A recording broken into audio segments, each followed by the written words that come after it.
नमस्कार प्यारे विद्यार्थियों, स्वागत है आपका एक बार फिर से संकल्प कोचिंग श्री गंगानगर के यूट्यूब चैनल पर। जो अपनी टेस्ट सीरीज चल रही है उसका सॉल्यूशन अपन कर रहे हैं और सॉल्यूशन में जो है राजस्थान के इतिहास के प्रश्न जो पहले हैं उन इतिहास के प्रश्नों पर अपन सॉल्व करेंगे। इनका एक बार सभी जो है देख लीजिएगा कि किस प्रकार से इनका जो सॉल्यूशन रहेगा। तो देखिएगा प्यारे बच्चों, प्रश्न है आपके सामने। रजिया सुल्तान के आक्रमण के समय रणथंभौर का राजा था। देखिएगा, हमीर देव चौहान की बात की जाए तो इनको अपन हटीला शासक कहते हैं। इनको क्या बोलते हैं? हटीला राजा। ये अपनी हट के लिए प्रसिद्ध रहे हैं। हट के लिए प्रसिद्ध, हट के लिए क्या रहे हैं? प्रसिद्ध रहे हैं। और इन्होंने जो है एक यज्ञ करवाया था, कोटिय जन यज्ञ करवाया। कोटिय कोटिय जन यज्ञ करवाया। हमीर देव चौहान ने कोटिय जन यज्ञ करवाया था। वल्लभ देव गोविंदराज, गोविंदराज की बात की जाए तो ये रणथंभौर के चौहानों का संस्थापक है। रणथंभौर के चौहानों का संस्थापक, रणथंभौर के चौहानों का जो संस्थापक है वो संस्थापक किसे कहते हैं? तो याद रखना, वो कहते हैं अपन गोविंदराज को। ध्यान रखना, जो अजमेर के पृथ्वीराज चौहान तृतीय का पुत्र था, जो आपके कहां पहुंच गया था? रणथंभौर आ गया था। रणथंभौर में चौहान वंश की क्या रखी थी? इसने नींव रखी थी। क्लियर? तो यहाँ पर आपका राइट आंसर जो होगा वो क्या होगा? बाघभट्ट होगा। ठीक है, बाघभट्ट जो है वो रजिया सुल्तान के समकालीन है। रजिया सुल्तान की अगर बात करें तो वो आपके इल्तुतमिश की जो है उत्तराधिकारी रही है। इल्तुतमिश की पुत्री थी, ध्यान रखना। और कहते हैं कि इल्तुतमिश के दो पुत्र थे, एक का नाम नासिरुद्दीन महमूद और एक का नाम रुकनुद्दीन फिरोज। नासिरुद्दीन महमूद जो है वो पहले ही जो है वो चल बसा था, अर्थात उसकी मृत्यु हो गई थी। इसलिए इल्तुतमिश ने अपनी पुत्री रजिया सुल्तान को जो है उसने क्या बनाया था? उत्तराधिकारी बनाया। लेकिन उलेमा वर्ग उसका विरोध करता है। उसके बाद में जो है रुकनुद्दीन फिरोज जो है राजगद्दी हथिया लेता है। लेकिन रजिया सुल्तान दिल्ली की जनता के पास में जाकर के जो है न्याय मांगती है। इस समय नमाज पढ़ी जा रही थी दिल्ली की जनता के द्वारा। तो पहली बार दिल्ली की जनता ने अपना खुद का सुल्तान चुना था, तो वो चुना किसको था? तो रजिया सुल्तान को। रजिया मध्यकालीन भारत में दिल्ली सल्तनत की एकमात्र और अंतिम मुस्लिम शासिका है। ध्यान रखना, मध्यकालीन भारत की बात कर रहा हूं। ध्यान रखना, मध्यकालीन भारत के अंदर दिल्ली सल्तनत की एकमात्र मुस्लिम शासिका अगर कोई हुई है तो वो कौन थी? आपकी रजिया सुल्तान। ध्यान रखना, तो विशेष बात याद रखिएगा। यहाँ पर राइट आंसर क्या हो जाएगा? बाघभट्ट। क्लियर? अगला चलिएगा, नेक्स्ट प्रश्न की बात करते हैं। विजयादित्य नामक कवि किस राजा के दरबार में था? अच्छा प्रश्न है, आने वाला प्रश्न है, एग्जाम में हो सकता है कि आपसे पूछ लिया जाए। विजयादित्य नामक कवि किस राजा के दरबार में निवास करता था? हमीरदेव, विग्रहराज, पृथ्वीराज, सोमेश्वर। देखो, सोमेश्वर चौहान की अगर अपन बात करते हैं तो सोमेश्वर चौहान का जो 1170 ईस्वी की बात अगर अपन करें तो इसके समय का एक अभिलेख है और उस अभिलेख का नाम है बिजोलिया शिलालेख। ध्यान रखना, बिजोलिया शिलालेख। प्रश्न आ जाए आपसे कि बिजोलिया शिलालेख जो है वो किस समय का है? तो वो 1170 ईस्वी का है, 1170 एडी का है। और किसके समय का है? सोमेश्वर चौहान के समय का। पृथ्वीराज की अगर बात की जाए तो अजमेर के चौहानों में, ध्यान रखना, अजमेर के चौहान वंश की अगर बात की जाए, पृथ्वीराज नाम के 3 शासक बने। पृथ्वीराज प्रथम, पृथ्वीराज सेकंड और पृथ्वीराज तृतीय। ध्यान रखना, इन 3 पृथ्वीराजों में सबसे ज्यादा प्रसिद्ध जो हुआ है वो पृथ्वीराज चौहान तृतीय था। और पृथ्वीराज चौहान तृतीय के समकालीन अगर अपन बात करें तो आक्रांता जो विदेशी आया था उसका नाम था मोहम्मद गौरी। ध्यान रखना, मोहम्मद गौरी ने आक्रमण किया था। ध्यान रखिएगा, 1175 के अंदर पहला आक्रमण मोहम्मद गौरी का भारत पर हुआ था। और उसी आक्रमण के समय जो है 1177 के अंदर आपके पृथ्वीराज चौहान तृतीय का राज्याभिषेक हुआ था। अजमेर के राजा बने थे। राय पिथौरा कहते हैं, दल पुंगल के नाम से इनको जाना जाता है ना, सपाद लक्षेश्वर कहते हैं। इन्हीं के समय जो है अगर अपन बात करें पृथ्वीराज चौहान तृतीय के समकालीन अगर अपन बात करें चालुक्य शासक की बात की जाए तो उस समय चालुक्य शासक की तो थे आपके कुमारपाल। ठीक है, भीमदेव द्वितीय भी था, कुमारपाल भी था। साथ ही अगर बात की जाए कि आपकी चंदेलों की बात करें तो पृथ्वीराज चौहान तृतीय के समकालीन अगर कोई चंदेल शासक था तो उस शासक का नाम था आपका परमर्दिदेव चंदेल। ध्यान रखना, जिसके आला और उदल उसके दरबारी 2 सेनापति थे। ध्यान रखना, चंदेलों के साथ में युद्ध हुआ था। आला और उदल जो है वीर गति को प्राप्त हुए थे। पृथ्वीराज चौहान तृतीय ने महोबा पर अधिकार कर लिया था, तुमुल का युद्ध लड़ा था। ध्यान रखिएगा, वही था आपका पृथ्वीराज चौहान तृतीय और वही आपका परमर्दिदेव चंदेल। चंदेल के 2 बड़े वीर सेनापति आला और उदल बड़े जोर से लड़ते हैं, लेकिन लड़ते लड़ते वीर गति को प्राप्त होते हैं और चंदेल यानी कि महोबा के ऊपर जो है पृथ्वीराज चौहान तृतीय का क्या हो जाता है? अधिकार हो जाता है। ठीक है, तो यहाँ पर प्रश्न का राइट आंसर जो होगा हमीर देव चौहान होगा। विजयादित्य जो है वो किसके दरबार में था? तो याद रखिएगा हमीर देव चौहान के द्वितीय में था।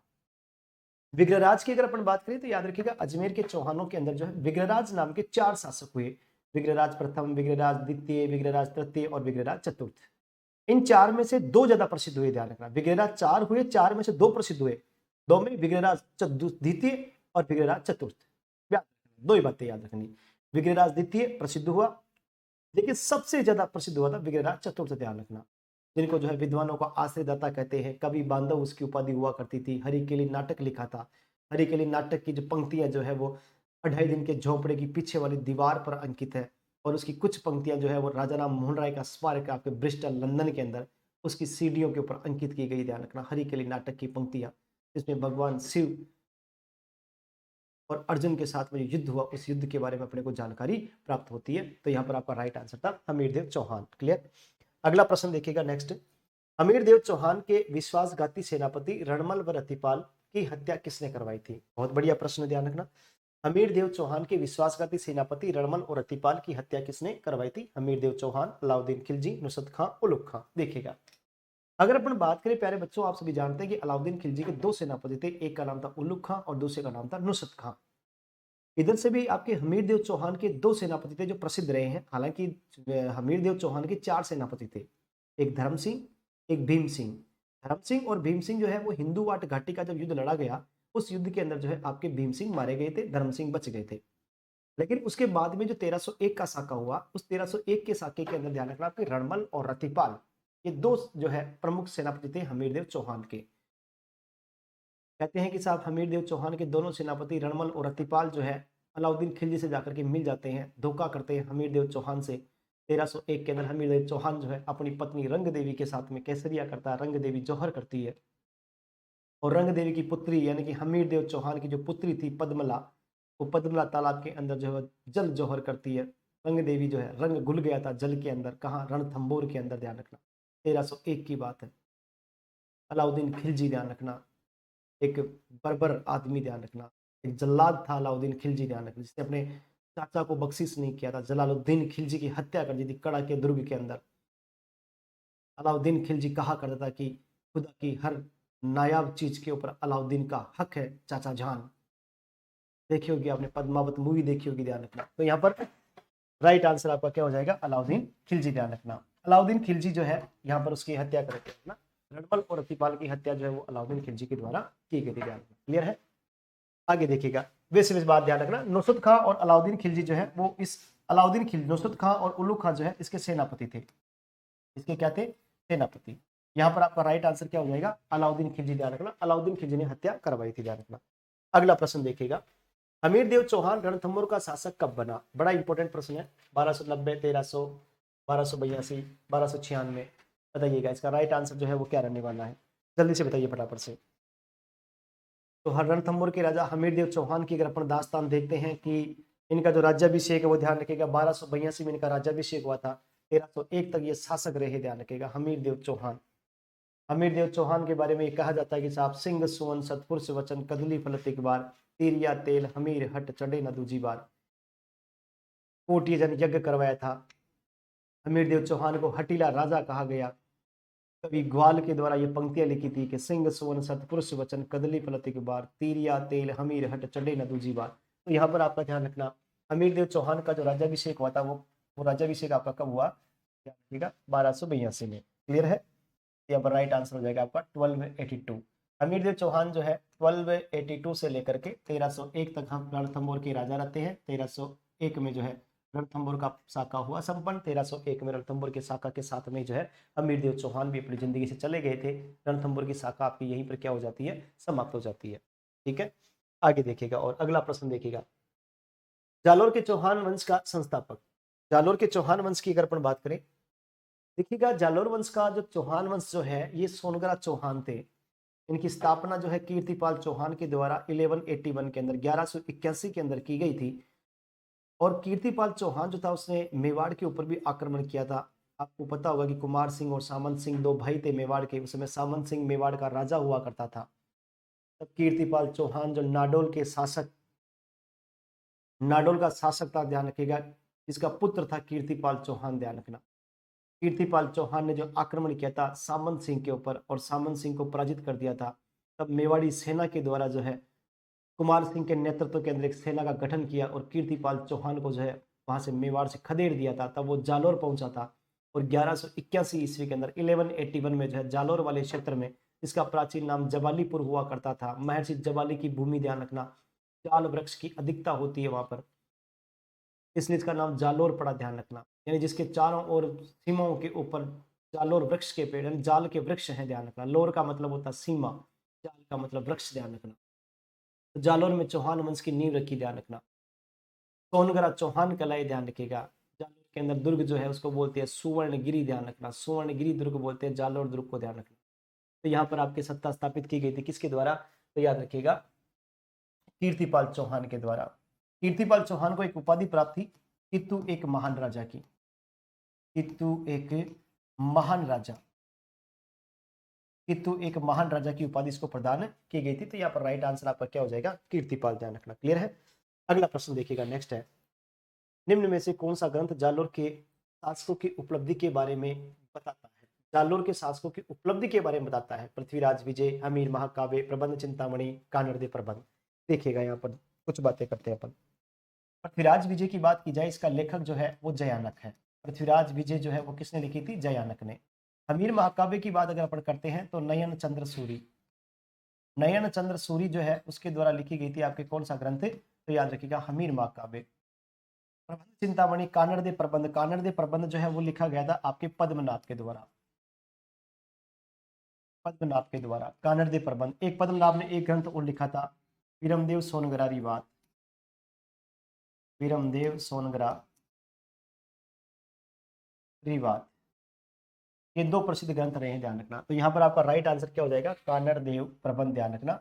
कानड़देव प्रबंध आपका यहाँ पर राइट आंसर होगा, ध्यान रखना। तो जालोर के चौहान शासकों की उपलब्धि के बारे में अपने को जानकारी कौन सा ग्रंथ देता है, कानड़देव प्रबंध जो है वो अपने को यहाँ पर जानकारी देता है, ध्यान रखना। क्लियर है। नेक्स्ट प्रश्न देखिएगा अगला, चौहान वंश की रानी जो पुष्कर में प्रतिदिन अपने इष्ट देव महादेव के सामने 1000 दीपक प्रज्वलित करती थी, वो कौन थी। आपको पता होगा प्रिय विद्यार्थी, ध्यान रखेगा कि एक राजा हुआ था चंदन राज। अजमेर के चौहानों के अंदर चंदन राज नाम का एक राजा हुआ था, और उस चंदन राज नामक जो राजा था उसके एक पत्नी हुआ करती थी, उसकी एक रानी थी आत्मप्रभा। आत्मप्रभा जो है वो काल सर्प दोष से ग्रसित थी, ध्यान रखना। तब उसने कहा कि भाई काल सर्प दोष जो है वो कैसे निकले, किस प्रकार से इस दोष से जो है अपन मुक्ति पा सकते हैं। तो किसी संत महात्मा ने इसको कहा था कि आप पुष्कर झील के अंदर रोजाना भगवान शिव की शिवलिंग के सामने, यानी भगवान शिव के सामने 1000 दीपक जलाना। तो ये पुष्कर झील के अंदर रोजाना 1000 दीपक जलाया करती थी अपने काल सर्प दोष से मुक्त पाने के लिए, मुक्ति पाने के लिए। वो याद रखिएगा वो चंदन राज की पत्नी थी, ध्यान रखना, जो अजमेर के चौहान शासक हुआ था चंदन राज। तो यहाँ पर आपका राइट आंसर क्या हो जाएगा, आत्मप्रभा या रुद्राणी, ध्यान रखना। आत्मप्रभा या रुद्राणी, ध्यान रखना। कर्पूरी देवी की बात अगर अपन करते हैं तो ये पृथ्वीराज चौहान तृतीय जो थे, पृथ्वीराज तृतीय की माता थी कर्पूरी देवी, ध्यान रखना, उनकी माता है। इच्छिन देवी की बात अगर अपन करते हैं तो पृथ्वीराज तृतीय ने इनसे विवाह किया था। पृथ्वीराज तृतीय की पत्नी है, ध्यान रखना, इच्छिन देवी, उनकी पत्नी है, ध्यान रखना। सोमलेखा की बात अगर अपन करते हैं तो ये आपके अजय राज की पत्नी है। सोमलेखा जो है अजय राज की पत्नी, ध्यान रखना। अजय राज की पत्नी थी आपकी कौन, अजय राज की पत्नी।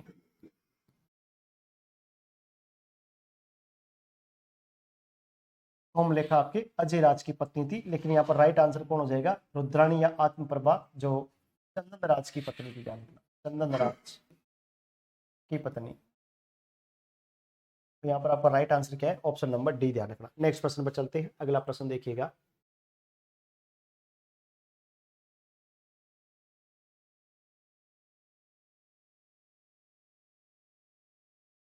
अगला प्रश्न है, किस चौहान शासक की हर्षराज शिलालेख से महाराज की उपाधि मिलती है। यहाँ पर गुवक का ध्यान रखना, गुवत नहीं है, यहाँ पर गुवक का ध्यान। गुवक प्रथम, चंदन राज, वागपति राज, दुर्लभ राज। आपको ऐसा चौहान शासक बताना है जिसकी जानकारी अपने को जो है हर्षनाथ शिलालेख से मिलती है, और साथ में उसकी जो है एक उपाधि मिलती है। वो उपाधि कौन सी है, महाराज की उपाधि। बताइए इसका राइट आंसर जो है वो क्या रहने वाला है। तो यहाँ पर प्यारे विद्यार्थी जो सही उत्तर होगा वो होगा आपका वागपति राज, ध्यान रखना। सही आंसर क्या होगा, वागपति राज, ध्यान रखना। वैसे वागपति राज नाम के भी 2-3 शासक हुए थे, ध्यान रखना। वागपति राज प्रथम, वागपति राज सेकंड, वागपति राज तृतीय, ध्यान रखना। चौहानों के अंदर 3 शासक हुए थे। तो यहाँ पर राइट आंसर क्या होगा आपका, वागपति राज होगा। गुवक प्रथम की बात अगर अपन करें तो हर्षराज मंदिर का निर्माण जो है शुरू करवाया था किसने, गुवक प्रथम के द्वारा करवाया गया था। अजमेर के चौहान शासकों में प्रारंभिक शासक था, ध्यान रखना। ठीक है, अगला प्रश्न देखिएगा, नेक्स्ट क्वेश्चन, आना सागर झील का निर्माण किसने करवाया था। देखो यहाँ पर कुछ बातें, आना जी की बात की जाए तो इनको अर्णोराज भी कहते हैं। क्या कहते हैं इनको, अर्णोराज के नाम से भी जानते हैं। पृथ्वीराज की बात की जाए तो पृथ्वीराज को अपन जो है पृथ्वीराज तृतीय, ध्यान रखना, विशेष बात ध्यान रखना, पृथ्वीराज तृतीय की बात कर रहा हूँ। इनको राय पिथोरा कहते हैं। पृथ्वीराज तृतीय को जो है क्या कहा जाता है, राय पिथोरा कहते हैं। इनको दल पुंगल कहते हैं, राय पिथोरा कहते हैं। इनको दल पुंगल के नाम से जानते हैं। इनको सपाद लक्षेश्वर कहते हैं, सपाद लक्षेश्वर के नाम से भी इनको जाना जाता है, ध्यान रखना। शाहजहाँ की बात अगर अपन करते हैं, शाहजहाँ की बात अगर की जाए तो शाहजहाँ जो है ये मुगल शासक है। शाहजहाँ जो है ये कौन है, ये मुगल शासक है, आपका ध्यान रखना। और शाहजहाँ का काल जो है मुगलों की स्थापत्य कला का जो है स्वर्ण काल कहलाता है। जहांगीर जो है ये भी आपका मुगल शासक है, ध्यान रखना। और जहांगीर का काल जो है ये आपके कहलाता है, क्या नाम है, जो चित्रकला का स्वर्ण काल। अब देखिएगा बात अपन कहाँ कर रहे थे कि आला सागर झील का निर्माण किसने करवाया। मैं आपको बताऊं प्यारे बच्चों, अजय राज की जो पत्नी थी सोमलेखा, सोमलेखा का एक पुत्र हुआ जिसका नाम था आनाजी या अर्णोराज। आनाजी जो थे इन्होंने 1137 ईस्वी के अंदर तुर्की सेना के रक्तपात को धोने के लिए बांडी नदी का पानी जो है, सॉरी चंद्रा नदी का पानी रोक करके ना, नदी कौन सी, मुख्यतः नदी चंद्रा, ध्यान रखना, चंद्रा नदी के पानी को रोक करके एक झील का निर्माण करवाया जिसको कहते हैं अपन आना सागर झील, जो अजमेर की तलहटी के नीचे यहाँ पर बनी हुई है। तारागढ़ दुर्ग जो है, तारागढ़ दुर्ग की तलहटी के नीचे ये बनी हुई है, ध्यान रखना। आनाजी या अर्णोराज की बात अगर करें तो इनके द्वारा एक पुष्कर के अंदर एक मंदिर बनवाया गया था, उसका नाम था वराह मंदिर। वराह मंदिर यानी कि भगवान विष्णु की मूर्ति है, यहाँ पर ध्यान रखना, वराह मंदिर में। और इसी विष्णु की मूर्ति, जो वराह मंदिर की मूर्ति हुआ करती थी, जिसको जहांगीर के काल में क्या किया, जहांगीर ने इसको जो है फेंक दिया था पानी के अंदर, ध्यान रखना। तो उस वराह मंदिर का निर्माण किसने करवाया था, अर्णोराज के द्वारा करवाया गया था। हालांकि अर्णोराज के एक पुत्र हुआ, ध्यान रखना, कहते हैं कि साहब गंगदेव, गंगा नाम का पुत्र, ध्यान रखना, अर्णोराज की जो है हत्या कर देता है, इसी का बेटा, ध्यान रखना। इतिहास गवाह है आज भी जो है कि पिता और पुत्र रिश्ते नाते सब कुछ खत्म हो जाते थे जब राजगद्दी को लेकर के। कहते हैं कि हमेशा ये इतिहास के अंदर बार बार दोहराया गया, सिंहासन को लेकर के जो है पिता जो है बेटे की हत्या कर दी, बेटा जो है वो पिता की हत्या कर दी। तो इतिहास गवाह है, विशेष तौर से ध्यान रखना। तो यहाँ पर आपका राइट आंसर क्या हो जाएगा, आनाजी अर्णोराज, ध्यान रखना, आनाजी ने करवाया था निर्माण। नेक्स्ट बात देखिएगा आगे, और निम्न में से तराइन का प्रथम युद्ध कब हुआ था। देखो तराइन के युद्धों की बात की जाए, तराइन के 3 युद्ध हुए थे। तराइन का पहला युद्ध जो है वो हुआ आपके 1191 में। तराइन का जो द्वितीय युद्ध है वो हुआ आपके 1192 में। 1194 में आपके हुआ था युद्ध, ध्यान रखिएगा, चंदावर का युद्ध, चंदावर का युद्ध हुआ यहाँ पर, चंदावर का युद्ध हुआ, ध्यान रखना। 1996 की तो बात ही नहीं है, इसमें तो राजा महाराजाओं का काल ही समाप्त हो गया था उस समय तो, है ना। तो यहाँ पर आपका राइट आंसर जो होगा, प्रथम युद्ध पूछा गया है तो 1191 में, ध्यान रखना। आप जानते होंगे सभी की एक आक्रांता आया था, विदेशी आक्रांता, इसका नाम था मोहम्मद गोरी, जिसका मुख्य उद्देश्य था भारत के अंदर मुस्लिम साम्राज्य की स्थापना करना। और इसी मोहम्मद गोरी को जो है भारतीय मुस्लिम साम्राज्य का संस्थापक भी कहा जाता है। हालांकि इसका एक गुलाम था कुतुबुद्दीन ऐबक, और कुतुबुद्दीन ऐबक ने जो है भारत के अंदर दिल्ली सल्तनत की स्थापना की थी और गुलाम वंश की नींव रखी थी दिल्ली सल्तनत में। ये 1206 ईस्वी की बात है, उस समय मोहम्मद गोरी की मृत्यु हो गई थी। मोहम्मद गोरी का गुलाम था, ये ध्यान रखना। मोहम्मद गोरी मोहम्मद बिन साम के नाम से प्रसिद्ध हुआ, ध्यान रखना। पृथ्वीराज चौहान तृतीय और मोहम्मद गोरी के बीच में 2 बड़े युद्ध लड़े गए, निर्णायक युद्ध थे। इनके पहले युद्ध के अंदर जो मोहम्मद गोरी बुरी तरीके से हार गया था, क्योंकि गोरी घायल हो गया था। गोरी के ऊपर बहुत ही भयंकर वार किया था दिल्ली का जो एक गवर्नर था, दिल्ली के गवर्नर गोविंदराज तोमर ने, ध्यान रखना। और ये वही गोविंदराज तोमर है जो पृथ्वीराज चौहान तृतीय का पुत्र था, ध्यान रखना, ठीक है। तो यहाँ पर आपका राइट आंसर क्या हो जाएगा, तराइन का पहला युद्ध, ध्यान रखना। 1200 क्या नाम, जो 1191 में, 1191 की बात है। अगला प्रश्न देखिएगा, निम्न में से पृथ्वीराज चौहान का दरबारी कवि था। पृथ्वीराज चौहान का दरबारी कवि कौन था। बाणभट्ट की बात अगर अपन करते हैं तो ये हर्षवर्धन का था। बाणभट्ट की बात की जाए तो ये हर्षवर्धन का था, ध्यान रखना। रामानुज की बात की जाए तो रामानुज संप्रदाय के हैं ये, रामानुज संप्रदाय चलाया, रामानुज संप्रदाय, रामानुज, ध्यान रखना। ये एक भक्ति संत है, ध्यान रखना। हरिराज की बात की जाए तो हरिराज जो है ये पृथ्वीराज चौहान तृतीय का भाई था, पृथ्वीराज तृतीय का भाई हरिराज। तो यहाँ पर आपका राइट आंसर क्या हो जाएगा, जयानक, ध्यान रखिएगा। जो ये कश्मीर के थे जयानक, ध्यान रखना, कश्मीर के पंडित थे, ध्यान रखिएगा, कश्मीरी थे ये। और जयानक जो है इन्होंने पृथ्वीराज विजय लिखी, ध्यान रखना। जयानक के द्वारा क्या लिखा गया, पृथ्वीराज विजय नामक ग्रंथ इनके द्वारा लिखा गया। तो यहाँ पर राइट आंसर आपका क्या हो जाएगा, जयानक भट्ट, ध्यान रखना। क्लियर है। अगला प्रश्न देखिएगा, नेक्स्ट क्वेश्चन, पृथ्वीराज रासों में कितने प्रकार के छंदों का प्रयोग किया गया। बहुत अच्छा प्रश्न, ध्यान रखना, शानदार प्रश्न है। पृथ्वीराज रासो की अगर बात की जाए, इसकी रचना जो है चंद्रवरदाई के द्वारा की गई थी। चंद्रवरदाई का मूल नाम पृथ्वी भट्ट था, ध्यान रखना। पृथ्वी भट्ट और पृथ्वीराज चौहान तृतीय आपस में दोनों मित्र भी थे, और साथ में पृथ्वीराज चौहान तृतीय का दरबारी विद्वान भी हुआ करता था। कौन? आपके चंद्रवरदाई। कहते हैं कि चंद्रवरदाई के द्वारा जो पृथ्वीराज रासो लिखा गया था, पृथ्वीराज रासो जो है हिंदी का पहला ग्रंथ माना जाता है, और चंद्रवरदाई हिंदी का प्रथम कवि माना जाता है। पृथ्वीराज रासो की बात अगर अपन करते हैं तो इसको पूरा करने का कार्य जो है चंद्रवरदाई के पुत्र जलहन के द्वारा किया गया था। इसी पृथ्वीराज रासो के अंदर अपने को जो है अग्निकुंड के मत की जानकारी अपने को प्राप्त होती है। पृथ्वीराज चौहान तृतीय की जीवन की उपलब्धियों की अपने को जानकारी प्राप्त होती है पृथ्वीराज रासो से, ध्यान रखना, समझे। तो इसमें छंदों की बात अगर अपन करते हैं तो याद रखिएगा, इसमें छंदों की संख्या कितनी है आपके 68, ध्यान रखना 68 छंदों की यहाँ पर संख्या है। अगला प्रश्न देखिएगा, पृथ्वीराज व गुजरात के भीमदेव चालुक्य के मध्य संधि किसने करवाई थी? पृथ्वीराज व गुजरात के भीमदेव चालुक्य के मध्य संधि किसने करवाई थी? जगदेव प्रतिहार, वत्सराज, भोज प्रतिहार, वासुदेव। वासुदेव आप सभी जानते हैं चौहान वंश का संस्थापक था। भोज प्रतिहार, ध्यान रखना, प्रतिहारों का राजा जिसको मिहिर भोज कहते हैं। वत्सराज जिसको रणहस्तिन के नाम से इसको जाना जाता है। तो यहाँ पर आपका राइट आंसर क्या हो जाएगा? जगदेव प्रतिहार, ध्यान रखना। राइट आंसर क्या होगा? जगदेव, ध्यान रखना। कहते हैं कि साहब जगदेव प्रतिहार नामक व्यक्ति जो था वो आपके क्या नाम है, जो गुजरात के भीमदेव चालुक्य के दरबार में था। और भीमदेव चालुक्य ने जब आक्रमण किया था सुल्लय कुल की नीति के तहत, ध्यान रखिएगा, इनके बीच में संधि करवाई थी, और संधि करवाने में महत्वपूर्ण भूमिका निभाई थी जगदेव प्रतिहार ने। वत्सराज एक प्रतिहारों का शासक था। वत्सराज के समय जो है त्रिपक्षीय संघर्ष लड़ा गया था कन्नौज को लेकर के। त्रिपक्षीय संघर्ष की शुरुआत जो की थी वो वत्सराज के द्वारा की गई थी, विशेष बात ध्यान रखना। भोज प्रतिहार, एक भोज परमार भी हुआ शासक, ध्यान रखना, जिसकी राजधानी धारावर्ष हुआ करती थी। ठीक है, तो यहाँ पर राइट आंसर क्या हो जाएगा? जगदेव प्रतिहार, ध्यान रखना। अगला है, तो ये राजस्थान हिस्ट्री के आपके प्रश्न थे। आगे के प्रश्न जो है वो भारतीय इतिहास के हैं। तो जैसे ही क्लास संस्कृति वाले सर आपके वो पूरा करवा देंगे, उसके बाद में जो है अपन अगला वीडियो लेकर के आएंगे। ये राजस्थान इतिहास के प्रश्न आपके सोल्व हुए। ठीक है, थैंक यू वेरी मच।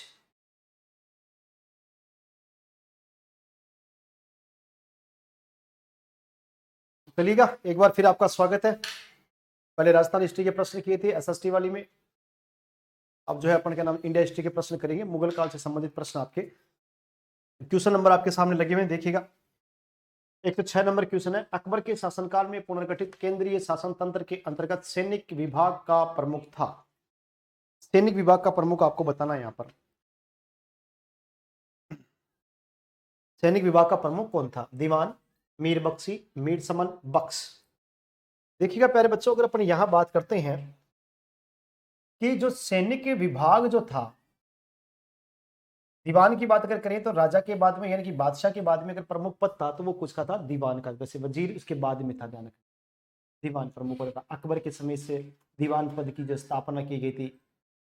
लेकिन यहाँ पर सेना का विभाग पूछा गया है, तो सेना का विभाग का कार्य कौन करेगा? मीर बख्शी। मीर बख्शी, ध्यान रखिएगा, सैन्य विभाग का प्रमुख होता है।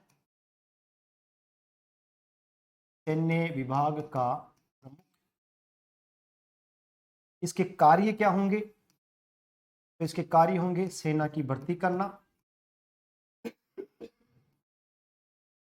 सेना की भर्ती करना, सेना का संगठन करना, साथ में ध्यान रखना सेना को वेतन देना, सेना को वेतन देना। इसके अलावा ध्यान रखिएगा, जैसे सेना को वेतन देना, सैनिकों का हुलिया रखना, सैनिकों का हुलिया रखना, घोड़ा दागना आदि कार्य जो है वो सारे कौन करेगा? मीर बख्शी करेगा। तो यहाँ पर कार्य मीर बख्शी के होंगे, ध्यान रखना। ठीक है, सेना का प्रमुख विभाग का प्रमुख कौन होगा? मीर बख्शी। प्रांतों में अगर अपन बात करें कि मीर बख्शी के नीचे प्रांत की बात करें, ये तो मीर बख्शी तो हो गया आपका केंद्र के अंदर, लेकिन मीर बख्शी के नीचे जो प्रांत हैं उन प्रांतों के अंदर मीर बख्शी के जैसा ही एक अधिकारी होगा, उसको बोलेंगे अपन बख्शी। उसको क्या बोलेंगे? बख्शी, ध्यान रखना। विशेष बात ध्यान रखना, सेंट्रल गवर्नमेंट यानी कि जब प्रांत हो गया, जो केंद्रीय जो प्रशासन है उस केंद्रीय प्रशासन के अंदर आपके अधिकारी होगा सेना का प्रमुख, वो कौन होगा? मीर बख्शी होगा। और मीर बख्शी के नीचे प्रांतों के अंदर सेना का अधिकारी होगा, उसको क्या बोलेंगे? बख्शी बोलेंगे, ध्यान रखना। सेंट्रल में मीर बख्शी और प्रांत में बख्शी, ध्यान रखना। क्लियर होगी बात आपकी? क्योंकि मुगल काल आपको पता है कि साम्राज्य था मुगलों का। अकबर ने 1580 के अंदर आते आते जो है मुगल साम्राज्य जो है उसको क्या नाम है, सूबों में विभाजित कर दिया था। अकबर ने 12 सूबे बनाए थे, ध्यान रखना। फिर 3 सूबे उसमें और मिलाए, यानी उसने बरार को जीता, खानदेश को जीता, अहमदनगर को जीता, और जीत करके उनसे 3 सूबे और बना लिए थे। ऐसे अकबर के समय सूबों की संख्या कितनी हो गई थी? 15 हो गई थी। प्रारंभ में सूबों की संख्या कितनी थी? 12 थी, ध्यान रखना। 15, लास्ट में 15 हो गई, ध्यान रखना, 15 हो गई। इससे पहले प्रारंभ में 12 थी आपकी। अगला प्रश्न देखिएगा नेक्स्ट। नीचे दिए गए युग्मों को सम्मिलित कीजिए और सही उत्तर का यहाँ पर क्या देना है, आपको आंसर देना है। देखिएगा यहाँ पर, बताइए इसका आंसर क्या होगा।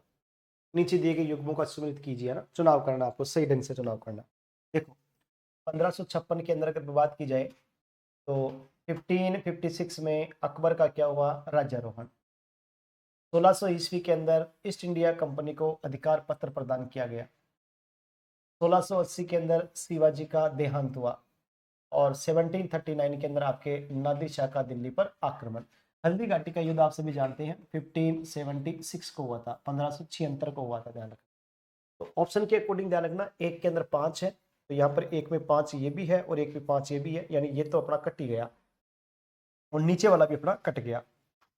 2 के अंदर आपका चौथा ऑप्शन आ रहा है, तो 2 में 4 यहाँ पर आ रहा है, यानी कि ये वाला भी अपना ऑप्शन क्या हो गया? कट गया, ध्यान रखना। तो राइट आंसर अपना क्या हो गया? ऑप्शन नंबर बी अपना यहाँ पर राइट हो गया। ऑप्शन नंबर बी आपका क्या है? राइट। 5 4 3 2, 5 4 3 2, ध्यान रखना। क्लियर होगी बात आपकी? तो याद रखिएगा 1556 के अंदर 14 फरवरी 1556 को, ध्यान रखना, वेलेंटाइन डे का दिन था, अकबर का राज्याभिषेक किया गया, ध्यान रखना। 14 फरवरी 1556 को वेलेंटाइन डे के दिन अकबर का राज्याभिषेक हुआ। और 14 फरवरी 1483 को, ध्यान रखिएगा, बाबर का जन्मदिन, ध्यान रखना। बाबर का जन्म वेलेंटाइन डे के दिन हुआ था। अकबर का दादा था, ध्यान रखना, बाबर अकबर का दादा था। दादे का जन्म हुआ था वेलेंटाइन डे के दिन, लेकिन पोते का जो है राज्याभिषेक हुआ था वेलेंटाइन डे के दिन। दादा का जन्म हुआ था 14 फरवरी 1483 को, लेकिन पोते का राज्याभिषेक हुआ था 14 फरवरी 1556 को कलानौर नामक स्थान पर बेरम खां के नेतृत्व के अंदर। मिर्जा मोहम्मद कासिम के द्वारा जो है उसको राज तिलक किया गया था, उसको राज मुकुट पहनाया गया था। याद रखना, इसका राइट आंसर क्या हो जाएगा? 2 नंबर, बी नंबर ऑप्शन। अगला प्रश्न देखिएगा। नेक्स्ट क्वेश्चन आपका, निम्नलिखित युग्मों में से कौन सा एक सही नहीं है? ऐसा कौन सा युग्म है जिसमें आपका एक सही नहीं है, वो बताना है आपको, ध्यान रखना। Jahangir, William Hawkins, Akbar, sir Thomas Roe, Shahjahan, Tavernier, Aurangzeb, Manucci. यानी कि किसके समय में विदेशी यात्री जो है वो सुमिलित नहीं कर रहा है? जहांगीर के समय विलियम हॉकिंस, ध्यान रखना, बिल्कुल सही बात है, विलियम हॉकिंस आया था 1608 में। थॉमस रो की बात की जाए, थॉमस रो जो है भारत आया था 1615 में पहुंच गया था, वैसे 1616 की बात अपन करते हैं। ट्रेवेनियर आपके शाहजहां के समय आया था। औरंगजेब आपके मनुची जो है औरंगजेब के समय आया था।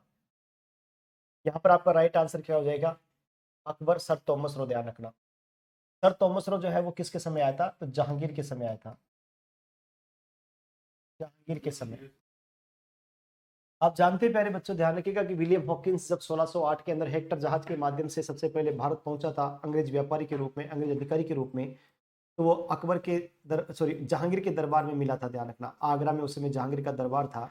और उस आगरा दरबार के अंदर आपको पता होगा कि जब वो मिलता है तो कहते हैं कि साहब इस हॉकिंस को जो है फिरंगी खान की उपाधि प्रदान की थी, फिरंगी खान की उपाधि प्रदान की, इंग्लिश खान की उपाधि दी थी, साथ में 400 का मनसब दिया गया था इस हॉकिंस को, लेकिन भारत में व्यापार की अनुमति प्रदान नहीं की थी और भारत के अंदर उसको व्यापार की अनुमति नहीं मिली, केवल और केवल उन्हें सूरत के अंदर व्यापार की अनुमति प्रदान की गई थी।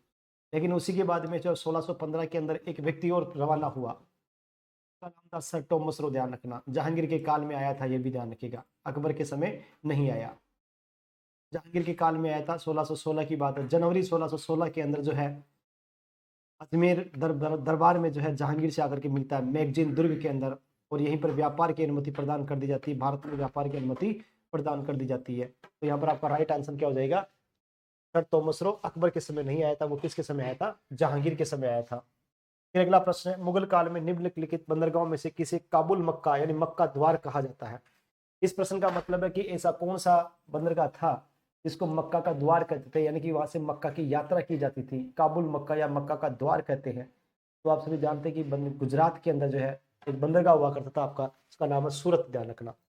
बंदरगाह हुआ करता था आपका कौन सा, सूरत में, ध्यान रखिएगा।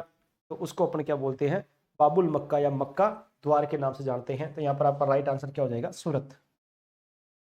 राइट आंसर क्या हो जाएगा, सूरत, ध्यान रखना। कालीकट आपका केरल में, भरूच आपका गुजरात में, केम्बे की खाड़ी भी आपकी कहां पर थी, गुजरात में, ध्यान रखना। ठीक है, अगला प्रश्न देखिएगा। नेक्स्ट प्रश्न की बात करें, निम्न निर्देश प्रश्न में दो वक्तव्य हैं, एक को कथन तथा दूसरे को कारण कहा गया है। इन दोनों वक्तव्यों का सावधानी पूर्वक परीक्षण कर इन प्रश्नों का उत्तर नीचे दिए गए कूट की सहायता से चुनिए। कथन और कारण दोनों सही है। यहाँ पर देखिए 110 नंबर जो प्रश्न है ये शायद थोड़ा सा मिसप्रिंट है, ध्यान रखना। 110 नंबर प्रश्न जो है ये आपका मिसप्रिंट है, इसमें पूरा प्रश्न आ नहीं रहा है, कथन और कारण जो है।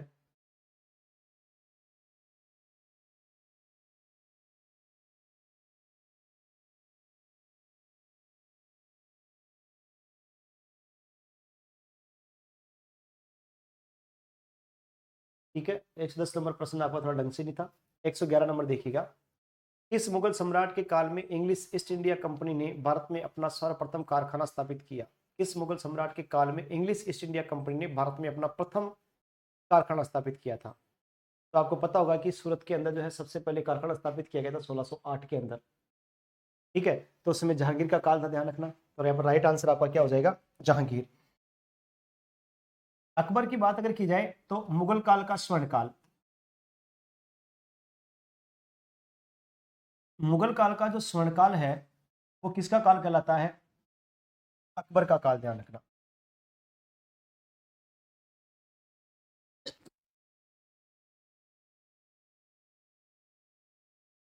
आगे देखिएगा, जहांगीर की बात की जाए तो स्थापत्य कला का स्वर्ण काल,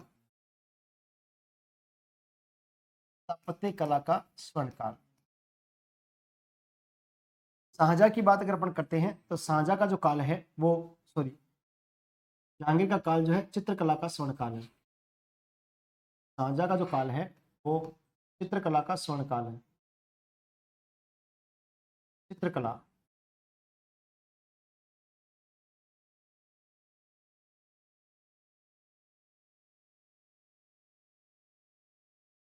चित्रकला का स्वर्ण काल।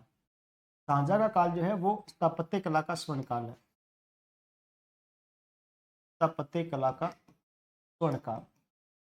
औरंगजेब की बात की जाए तो औरंगजेब को आलमगीर कहते हैं, शाही दरवेश कहते हैं। आलमगीर को, आलमगीर, औरंगजेब को आलमगीर कहते हैं, शाही दरवेश कहते हैं, जिंदा पीर कहते हैं, जिंदा पीर के नाम से भी इसको जाना जाता है, ध्यान रखना। तो यहाँ पर आपका राइट आंसर क्या हो जाएगा, ऑप्शन नंबर बी, 111 का। अगला प्रश्न देखिएगा, 112 नंबर क्वेश्चन। और 112 नंबर क्वेश्चन आपका, फतेहपुर सीकरी का इबादत खाना क्या था। अच्छा प्रश्न, ध्यान रखना। फतेहपुर सीकरी में, फतेहपुर सीकरी की स्थापना अकबर ने की। यहाँ पर इबादत खाना भी किसने बनवाया था, अकबर ने बनवाया। यानी ये दोनों निर्माण जो है वो किसने करवाए थे, अकबर ने, ध्यान रखना। राज परिवार के इस्तेमाल के लिए मस्जिद, अकबर का निजी प्रार्थना कक्ष, वह भवन जिसपे विभिन्न धर्मों के विद्वानों के साथ अकबर चर्चा करता है, वह कमरा जिसमें विभिन्न धर्म वाले कुलीन जन धार्मिक बातों के विचारार्थ जमा होते थे। तो यहाँ पर फतेहपुर सीकरी में जो इबादत खाना था वो, इसका राइट आंसर आपका क्या होगा, ऑप्शन नंबर 6 होगा। ये वह भवन था जिसमें विभिन्न धर्मों के विद्वानों के साथ में अकबर क्या करता था, चर्चा यहाँ पर किया करता था। तो राइट आंसर क्या हो जाएगा यहाँ पर, सी वाला। 113 नंबर क्वेश्चन देखिएगा, 1540 ईस्वी में किस युद्ध के पश्चात हुमायूं को हिंदुस्तान से बाहर कर दिया गया था। चौसा, दोसा, तोसा, दोसा, दोसा, दोसा, सूरजगढ़, कन्नौज। देखिएगा यहाँ पर कन्नौज के युद्ध को ही अपन कहते हैं बिलग्राम का युद्ध, बिलग्राम का युद्ध भी कहते हैं। चौसा का युद्ध लड़ा गया था 1539 में, ध्यान रखना, 1539 में। कन्नौज या बिलग्राम का युद्ध लड़ा गया आपका 1540 में। तो 1540 में युद्ध हुआ, तो यानी यहाँ पर आपका राइट आंसर क्या हो जाएगा, कन्नौज, ध्यान रखना। तोसा का युद्ध और कन्नौज या बिलग्राम का युद्ध जो है हुमायूं ने शेरशाह सूरी के साथ में लड़ा था, और शेरशाह सूरी ने यहाँ पर जो है हुमायूं को क्या कर दिया, पराजित कर दिया। और 1540 में हुमायूं को भारत से खदेड़ दिया था, और हुमायूं 15 साल तक जो है वो अपना निर्वासित जीवन यापन करता है। ये विशेष बात आप ध्यान रखना। कहते हैं कि शेरशाह सूरी जो था शेरशाह सूरी का मूल नाम फरीद था। एक बार इसने जो है एक शेर को मार दिया था, इसके कारण उसको जो है शेर खां की उपाधि प्रदान की गई और बाद में उसने चौसा युद्ध के बाद में शेरशाह सूरी की जो है उपाधि उसने ग्रहण की थी। तो विशेष बात ध्यान रखिएगा। क्लियर? ठीक है, अगला प्रश्न देखिएगा। नेक्स्ट प्रश्न है, दीन ए इलाही किसके द्वारा स्थापित किया गया? आप सभी जानते हैं अकबर के द्वारा जो है दीन ए इलाही की स्थापना की गई थी 1582 में। तो याद रखिएगा यहाँ पर आपका राइट आंसर क्या हो जाएगा, अकबर। दीन ए इलाही की स्थापना जो है वो कब की गई थी? 1582 के अंदर। और अकबर ने एक इलाही सम्मत भी चलाया था, इलाही सम्मत भी चलाया था अकबर के द्वारा, और इलाही सम्मत जो है वो चलाया आपके 1583 के अंदर, ध्यान रखना। ठीक है, तो याद रखिएगा। 115 नंबर क्वेश्चन, किसके शासनकाल में तुलसीदास ने रामचरितमानस लिखा था? तो आप सभी जानते हैं अकबर के काल में जो है, अकबर की बात अगर करें तो अकबर के काल में जो है तुलसीदास जी ने जो है अकबर के काल में जो है क्या लिखी थी? आपके रामचरितमानस की रचना की थी। और ये रामायण के ऊपर जो है लिखा गया महाकाव्य है, ध्यान रखना। रामायण का अवधी भाषा में लिखा था इन्होंने, ध्यान रखना। रामायण की रचना वैसे वाल्मीकि के द्वारा की गई थी, रामायण की रचना वाल्मीकि के द्वारा की गई थी, लेकिन उसी रामायण के ऊपर तुलसीदास जी ने रामचरितमानस लिखा था अवधी भाषा में। तो ये किसके काल में लिखा था? अकबर के काल में, ध्यान रखना। किसके काल में लिखा था? अकबर के काल में, ध्यान रखना। जहांगीर शेखू बाबा, जहांगीर को जो है शेखू बाबा के नाम से भी जानते थे, ध्यान रखना। जहांगीर का मूल नाम, जहांगीर का जो मूल नाम था फरीद था, सॉरी, मूल नाम जो था सलीम था। मूल नाम क्या था? सलीम था, ध्यान रखना। जहांगीर का मूल नाम सलीम था, ध्यान रखिएगा। शेखू बाबा अकबर कहता था प्रेम से। बाबर की बात की जाए, बाबर का पूरा नाम था जहीरुद्दीन मोहम्मद।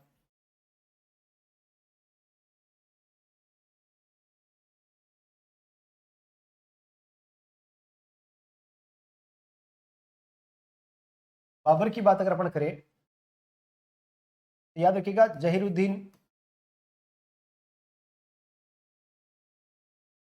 जहीरुद्दीन मोहम्मद बाबर, ये इसका पूरा नाम था, ध्यान रखना। तो यहाँ पर तुलसीदास सिंह जो है अकबर के काल में जो है रामचरितमानस की क्या की थी? रचना की थी। ठीक है, अगला प्रश्न देखिएगा। अकबर की दूसरी राजधानी कौन सी थी? दिल्ली, आगरा, फतेहपुर सीकरी, पटना। याद रखिएगा, अकबर की पहली राजधानी कौन सी थी? आगरा। और अकबर की दूसरी राजधानी कौन सी थी? फतेहपुर सीकरी। तो यहाँ पर आपका राइट आंसर क्या हो जाएगा? फतेहपुर सीकरी, ध्यान रखना।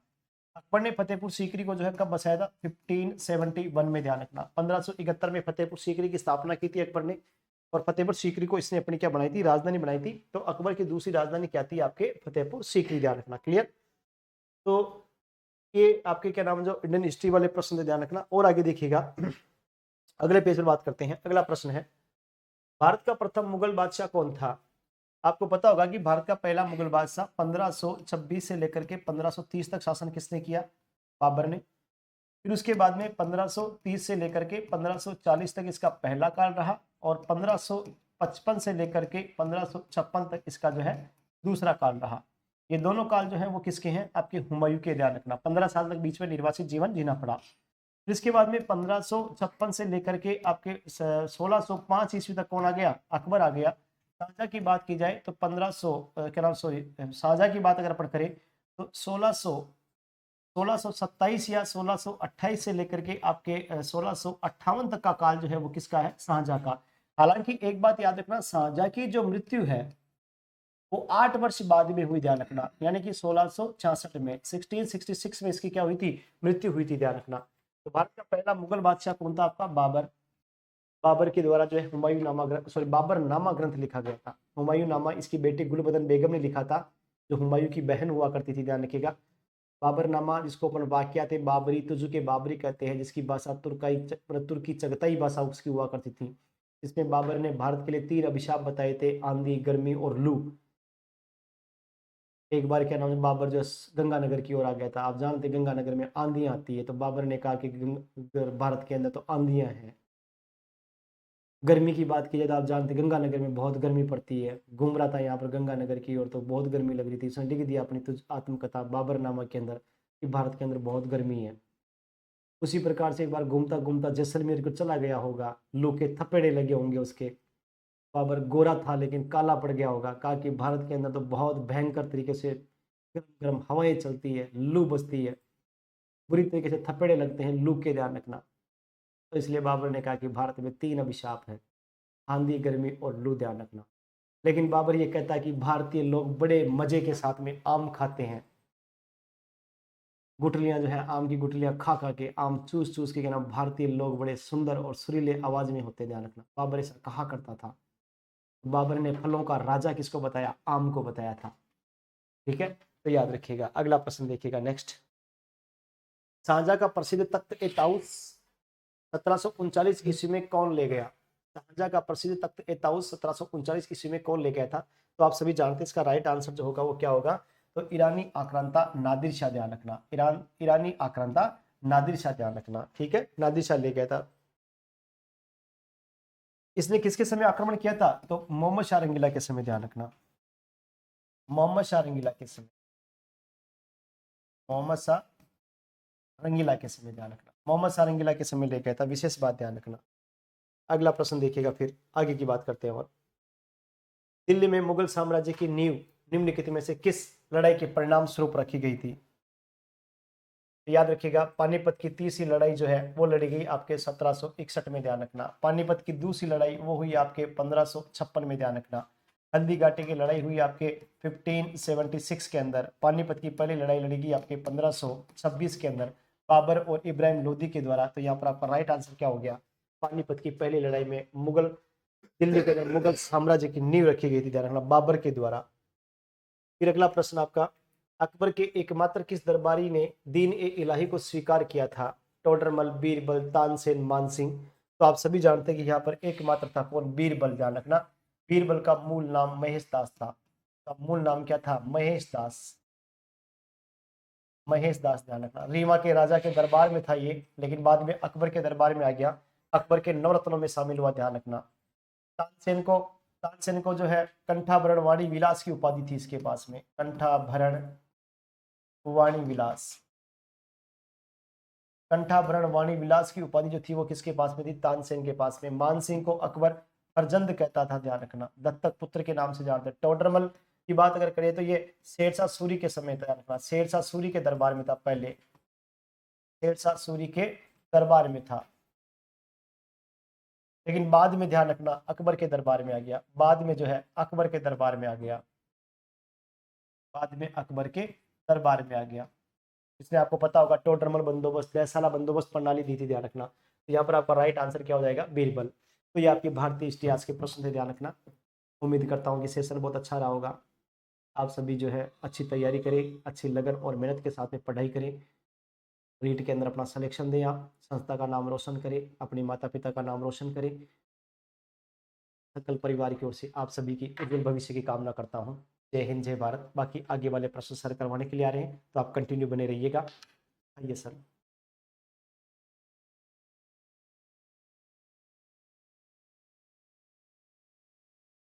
नमस्कार सभी को। अपने रीट का जो संडे का टेस्ट हुआ था उसके इकोनॉमिक्स के क्वेश्चन हल करेंगे। सबसे पहले देखो आपकी स्क्रीन पर एक क्वेश्चन है, भारतीय मुद्रा नोट के भाषा पैनल पर कितनी भाषाएं होती है। क्वेश्चन को थोड़ा सा जिसने ध्यान से पढ़ा, भारतीय मुद्रा नोट के भाषा पैनल पर ध्यान दो। अगर पूछे कि भारतीय मुद्रा नोट पे कितनी भाषाएं होती है तो हमेशा 17 भाषाएं होती है। पर क्वेश्चन में क्या पूछा है? भाषा पैनल पर कितनी भाषाएं होती है। आपने नोट के बैक साइड देखा होगा, काफी लैंग्वेज लिखी होती है, तो उसके अंदर 15 भाषाएं होती है। अगर पूरे नोट पे पूछे तो हमेशा 17 भाषाएं होती है, और जो नोट के बैक साइड जो पैनल बना होता है उस पर हमेशा कितनी भाषाएं होती है? 15। तो इसका राइट आंसर क्या था? 15 इसका आंसर राइट था। नेक्स्ट क्वेश्चन देखें।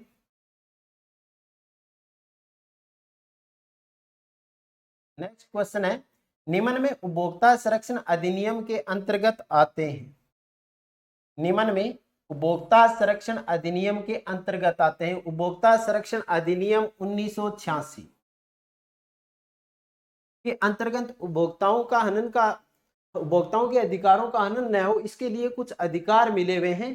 तो ध्यान दो, कौन कौन सा अधिकार? सुरक्षा का अधिकार, सूचना का अधिकार, चयन का अधिकार।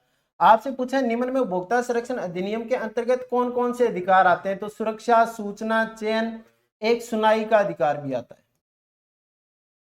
सुनवाई का अधिकार।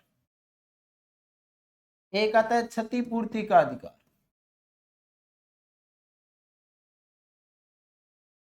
एक आता है शिक्षा का अधिकार। तो आपका आंसर क्या था? उपयुक्त सभी। यूएनओ ने 7 दिए थे, जॉन कैनेडी ने 6 अधिकार अपने को दिए हैं। एक कई प्रतिफल का अधिकार भी कई बुकों में लिखा होता है, और एक क्षतिपूर्ति का अधिकार, तो ये 6 अधिकार थे। उपभोक्ताओं अधिकार दिवस कब मनाया जाता है? नेक्स्ट आपका क्वेश्चन था कि उपभोक्ता अधिकार दिवस कब मनाया जाता है। पहला ऑप्शन है 16 मार्च, 15 मार्च, 15 अप्रैल, 18 मार्च। उपभोक्ता अधिकार दिवस, ध्यान दो, 15 मार्च 1962 को अमेरिका के राष्ट्रपति थे John Kennedy, John F Kennedy, जिन्होंने सबसे पहले उपभोक्ताओं के अधिकारों की मांग शुरू की थी। कब की थी? 15 मार्च 1962 को। तो उपभोक्ता अधिकार दिवस कब मनाया जाता है? 15 मार्च को। अगर पूछे राष्ट्रीय उपभोक्ता अधिकार दिवस यानी राष्ट्रीय उपभोक्ता दिवस कब मनाया जाता है, तो उसका आंसर आएगा 24 दिसंबर, क्योंकि अपने 24 दिसंबर 1986 को उपभोक्ता संरक्षण अधिनियम लागू किया था। तो यहाँ उपभोक्ता अधिकार दिवस पूछा है, तो 15 मार्च 1962 को जॉन एफ कैनेडी ने उपभोक्ताओं के संरक्षण अधिकार दिए थे और 6 अधिकार दिए थे। इसलिए विश्व उपभोक्ता दिवस हमेशा कब मनाया जाता है? 15 मार्च को मनाया जाता है। नेक्स्ट क्वेश्चन देखें। भारत के संविधान में पंचवर्षीय योजनाओं की अवधारणा से ली गई है, यानी कौन से देश से ली गई है? बढ़िया क्वेश्चन है। भारत में पंचवर्षीय योजना कब शुरू हुई थी? 1951 में। और मोदी जी ने बंद कब कर दी? 2017 में। तो कौन सी भारत के संविधान में पंचवर्षीय योजना की अवधारणा से ली गई है, तो कब, कौन से देश से ली गई है? रूस से ली गई है। अगर पंचवर्षीय योजना की शुरुआत करें तो 1951 से, और समाप्त कब कर दी गई है? 2017 में। नेक्स्ट क्वेश्चन देखें। आरबीआई के प्रतीक चिन्ह पर कौन सा जानवर है? आरबीआई के प्रतीक चिन्ह पर कौन सा जानवर है? आरबीआई के प्रतीक चिन्ह पर, तो आरबीआई के प्रतीक चिन्ह पर 1 नंबर ऑप्शन दे रखा है सिंह है, जो पहले होता था प्रतीक चिन्ह, अब नहीं होता। अब कौन सा होता है? बाघ। और अगर पूछ ले आरबीआई के प्रतीक चिन्ह पर कौन सा पेड़ है, तो पेड़ कौन सा है? ताड़ का पेड़। कौन सा पेड़ है? ताड़ का। अगर पेड़ पूछ ले तो ताड़ का है, जानवर पूछ ले तो कौन सा है? बाघ। नेक्स्ट क्वेश्चन देखें।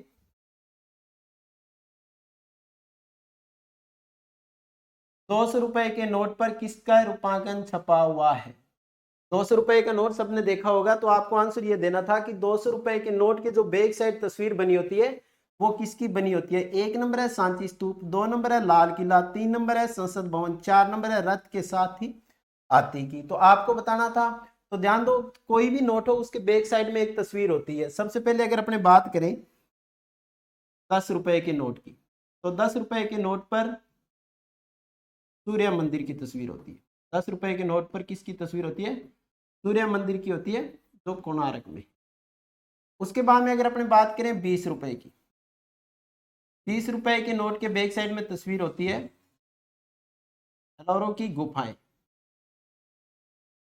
जो महाराष्ट्र में है, महाराष्ट्र से 30 किलोमीटर दूर औरंगाबाद में।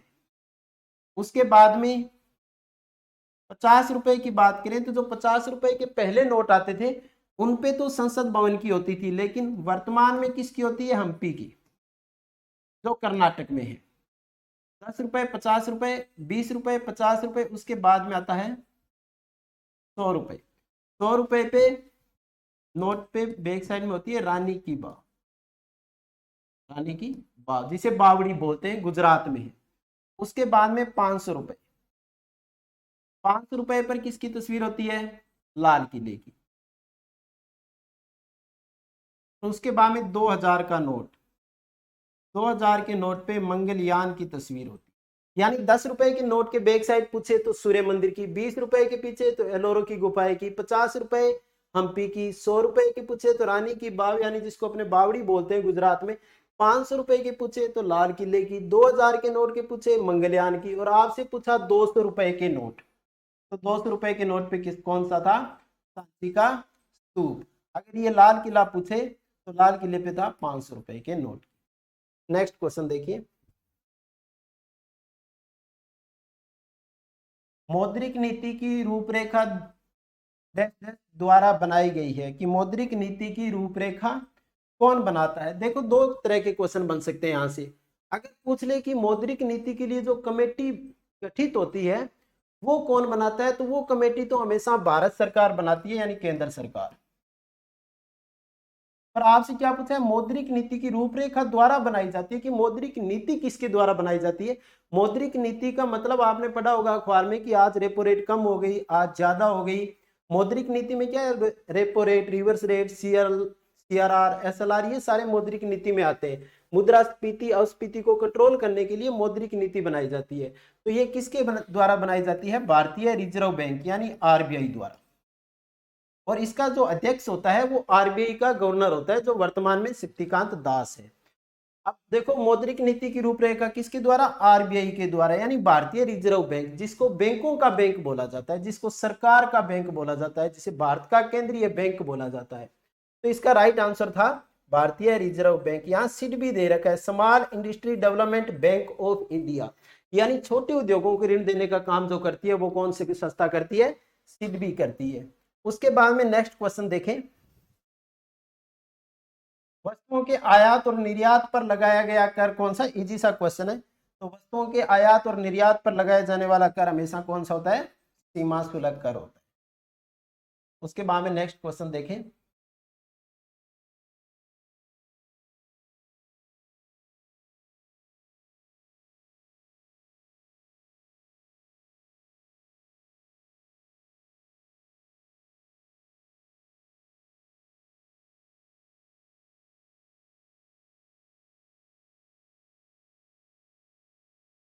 नेक्स्ट क्वेश्चन है, निम्नलिखित में से कौन सा भारत में प्रत्यक्ष कर का उदाहरण है।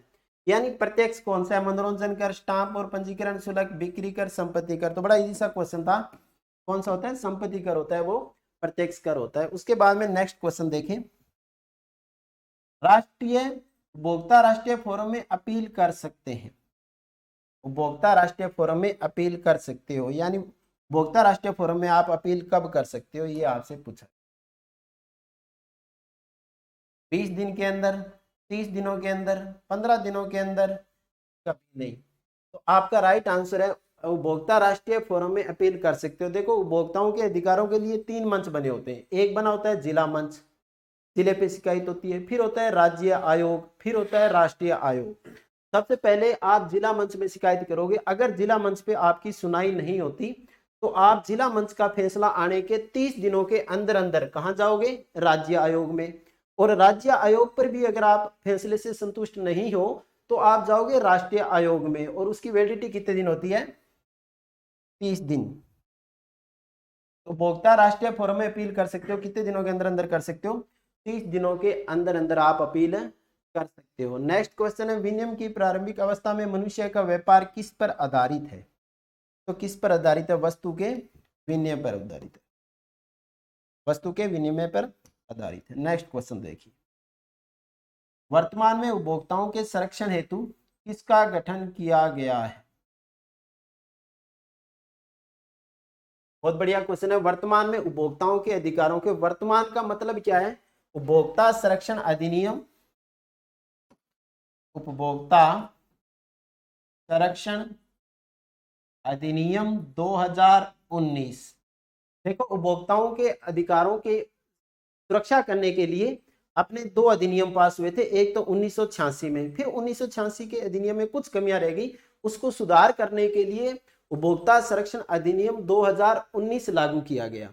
उपभोक्ता संरक्षण अधिनियम 2019 और 1986 में अंतर क्या है, वर्तमान में उपभोक्ता के अधिकारों का संरक्षण हेतु सीसीपीए, इरडा, हाईकोर्ट, ये अंतर इसने पूछा था।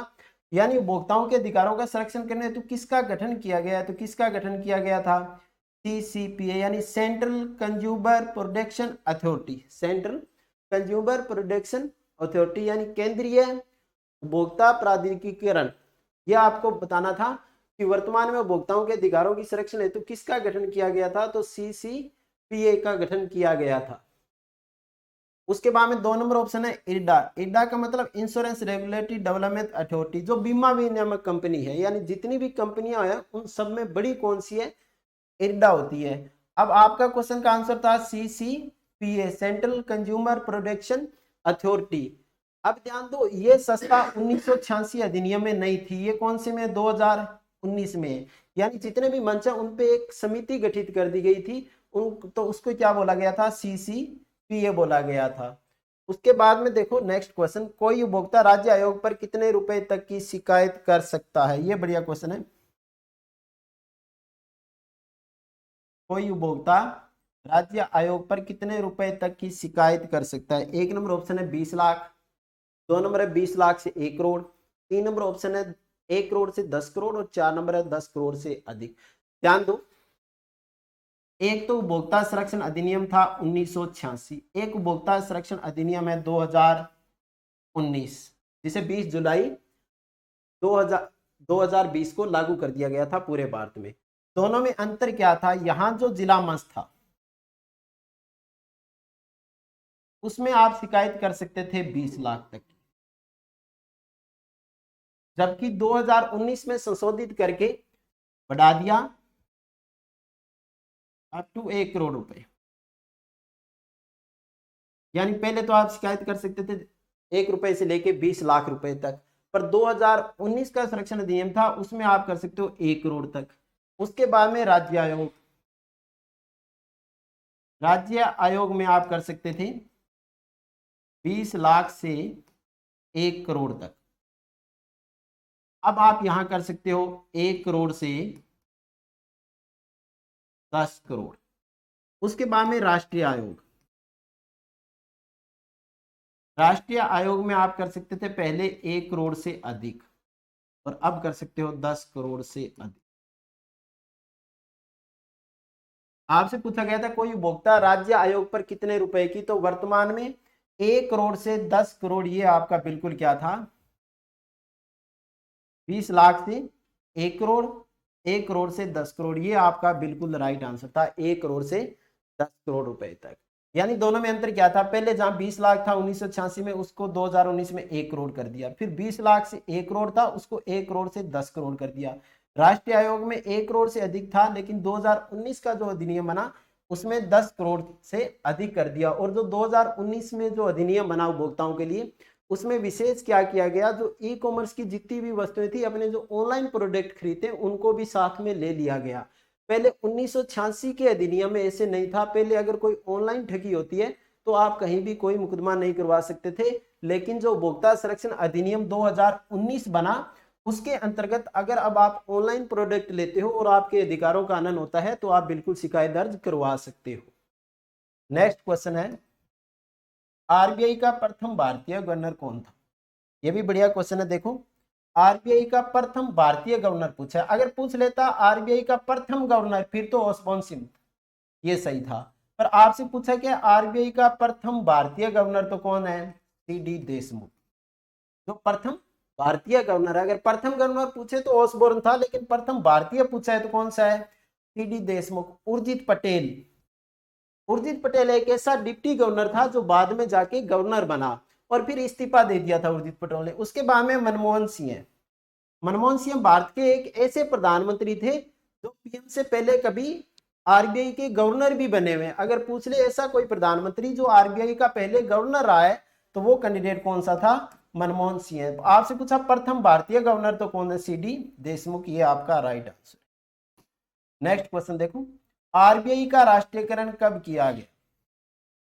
आरबीआई का नेशनलाइज पूछा है आपसे कि कब किया गया। एक नंबर ऑप्शन है 1 जनवरी 1949, 2 नंबर है 19 जुलाई 1949। 19 जुलाई 1949 को देखो क्या हुआ, 14 बड़े निजी बैंक जिनकी संपत्ति 50 करोड़ से अधिक थी। 19 जुलाई 1969 को क्या हुआ, 14 बड़े निजी बैंक जिनकी संपत्ति 50 करोड़ से अधिक थी उनका नेशनलाइज किया गया। ये बहुत बड़ा नेशनलाइज था, बहुत बड़ा राष्ट्रीयकरण था बैंकों का। उसके बाद में 2 नंबर 15 अप्रैल 1980, यहां भी 6 बड़े जो निजी बैंक थे, 6 बड़े जो निजी बैंक थे जिनकी पूंजी 200 करोड़ से अधिक थी, जिनकी पूंजी कितने 200 करोड़ से अधिक थी, उनका नेशनलाइज किया गया। फिर एक दे रखा है 1 अप्रैल 1935, तो 1 अप्रैल 1935 को तो आरबीआई की स्थापना की गई। आरबीआई की स्थापना किस अधिनियम के तहत की गई थी? तो 1934 अधिनियम के तहत की गई थी। आरबीआई की स्थापना के लिए कौन सा आयोग बैठा था? तो हिल्टन यंग आयोग बैठा था। और यहां दे रखा है 1 अप्रैल 1935, तो ये तो आरबीआई की स्थापना है। स्थापना किसकी है? RBI, reserve bank of India की। आपसे पूछा आरबीआई का राष्ट्रीयकरण कब हुआ? तो आरबीआई का राष्ट्रीयकरण हुआ 1 जनवरी 1949। ये आपके इकोनॉमिक्स के 15 क्वेश्चन थे। अब नेक्स्ट सर आएंगे, तब तक आप बने रहे, धन्यवाद। नमस्कार सभी को, संकल्प के YouTube चैनल पे आप सभी का हार्दिक अभिनंदन व स्वागत। मैं सुभाष जोरड़। तो अपने एसएसटी में आपके पॉलिटिकल साइंस के जो क्वेश्चन है टेस्ट सीरीज के दौरान, क्वेश्चन नंबर 136 जो है वो आपके स्क्रीन पर है। क्वेश्चन नंबर 136, संघ की जो न्यायपालिका है संविधान के किस भाग में दी गई है? तो भाग नंबर 5 के अंदर न्यायपालिका दी गई है। इसके अलावा आप याद रखिए भाग नंबर 4 के अंदर क्या है? नीति निदेशक तत्व है। भाग 4 के अंदर है नीति निदेशक तत्व है। भाग 6 में राज्य सरकार का उल्लेख है। भाग 6 में राज्य सरकार का उल्लेख है। और भाग 5 में किसका उल्लेख है? संघ सरकार का उल्लेख। इसके अलावा आप याद रख सकते हैं नेक्स्ट, ये 6 विलोपित, 7 विलोपित कर दिए गए। अगला प्रश्न आपकी स्क्रीन पर है। नेक्स्ट जो प्रश्न है वो देखिए आप, क्वेश्चन संख्या 137। देखिए, भारत में सर्वोच्च न्यायालय का उद्घाटन कब किया गया? देखिए, सर्वोच्च न्यायालय सबसे पहले 1773 ईस्वी के रेगुलेटिंग एक्ट के द्वारा 1774 ईस्वी में कलकत्ता में बनाया गया था ये। और फिर 1935 ईस्वी के भारत शासन अधिनियम द्वारा इसे 1937 में कलकत्ता से इसका मुख्यालय जो है वो दिल्ली लाया गया और इसका नाम चेंज करके क्या कर दिया था? इसका नाम कर दिया था संघीय न्यायालय। फिर संविधान लागू होने के बाद देखिए 28 जनवरी 1950 को 28 जनवरी 1950 को इसका जो मुख्यालय है वो दिल्ली ही रखा और नाम क्या कर दिया गया इसका? सर्वोच्च न्यायालय। 26 जनवरी 1950 को आपको पता है कि हमारा संविधान लागू हुआ। 24 जनवरी 1950 को संविधान सभा की अंतिम बैठक हुई थी। 26 नवंबर 1949 को भारतीय संविधान जो है वो अंगीकृत, अधिनियमित व आत्मार्पित किया गया। चलिए अगला प्रश्न है, भारत में स्वतंत्र न्यायपालिका, भारत में स्वतंत्र न्यायपालिका किस देश का प्रभाव है? यानी हमारे देश के अंदर जो स्वतंत्र न्यायपालिका जो है वो न्यायालय जो है सुप्रीम कोर्ट की बात करें अपने, वो हमने कहां से लिया है? तो इसका राइट आंसर रहने वाला है अमेरिका। इसका जो राइट आंसर है वो क्या है? अमेरिका से हमने ये फॉलो किया है। फिर आज का अगला जो प्रश्न है 139, क्वेश्चन संख्या 139 क्या कहता है? देखिए, सर्वोच्च न्यायालय के 139 कहता है कि सर्वोच्च न्यायालय के न्यायाधीशों को पद से हटाने का प्रावधान किस अनुच्छेद में दिया गया है? तो सुप्रीम कोर्ट के न्यायाधीशों को महाभियोग के द्वारा पद से हटाया जा सकता है। सुप्रीम कोर्ट के न्यायाधीशों को महाभियोग का जो प्रस्ताव है वो किसके द्वारा पारित किया जाएगा? संसद के द्वारा।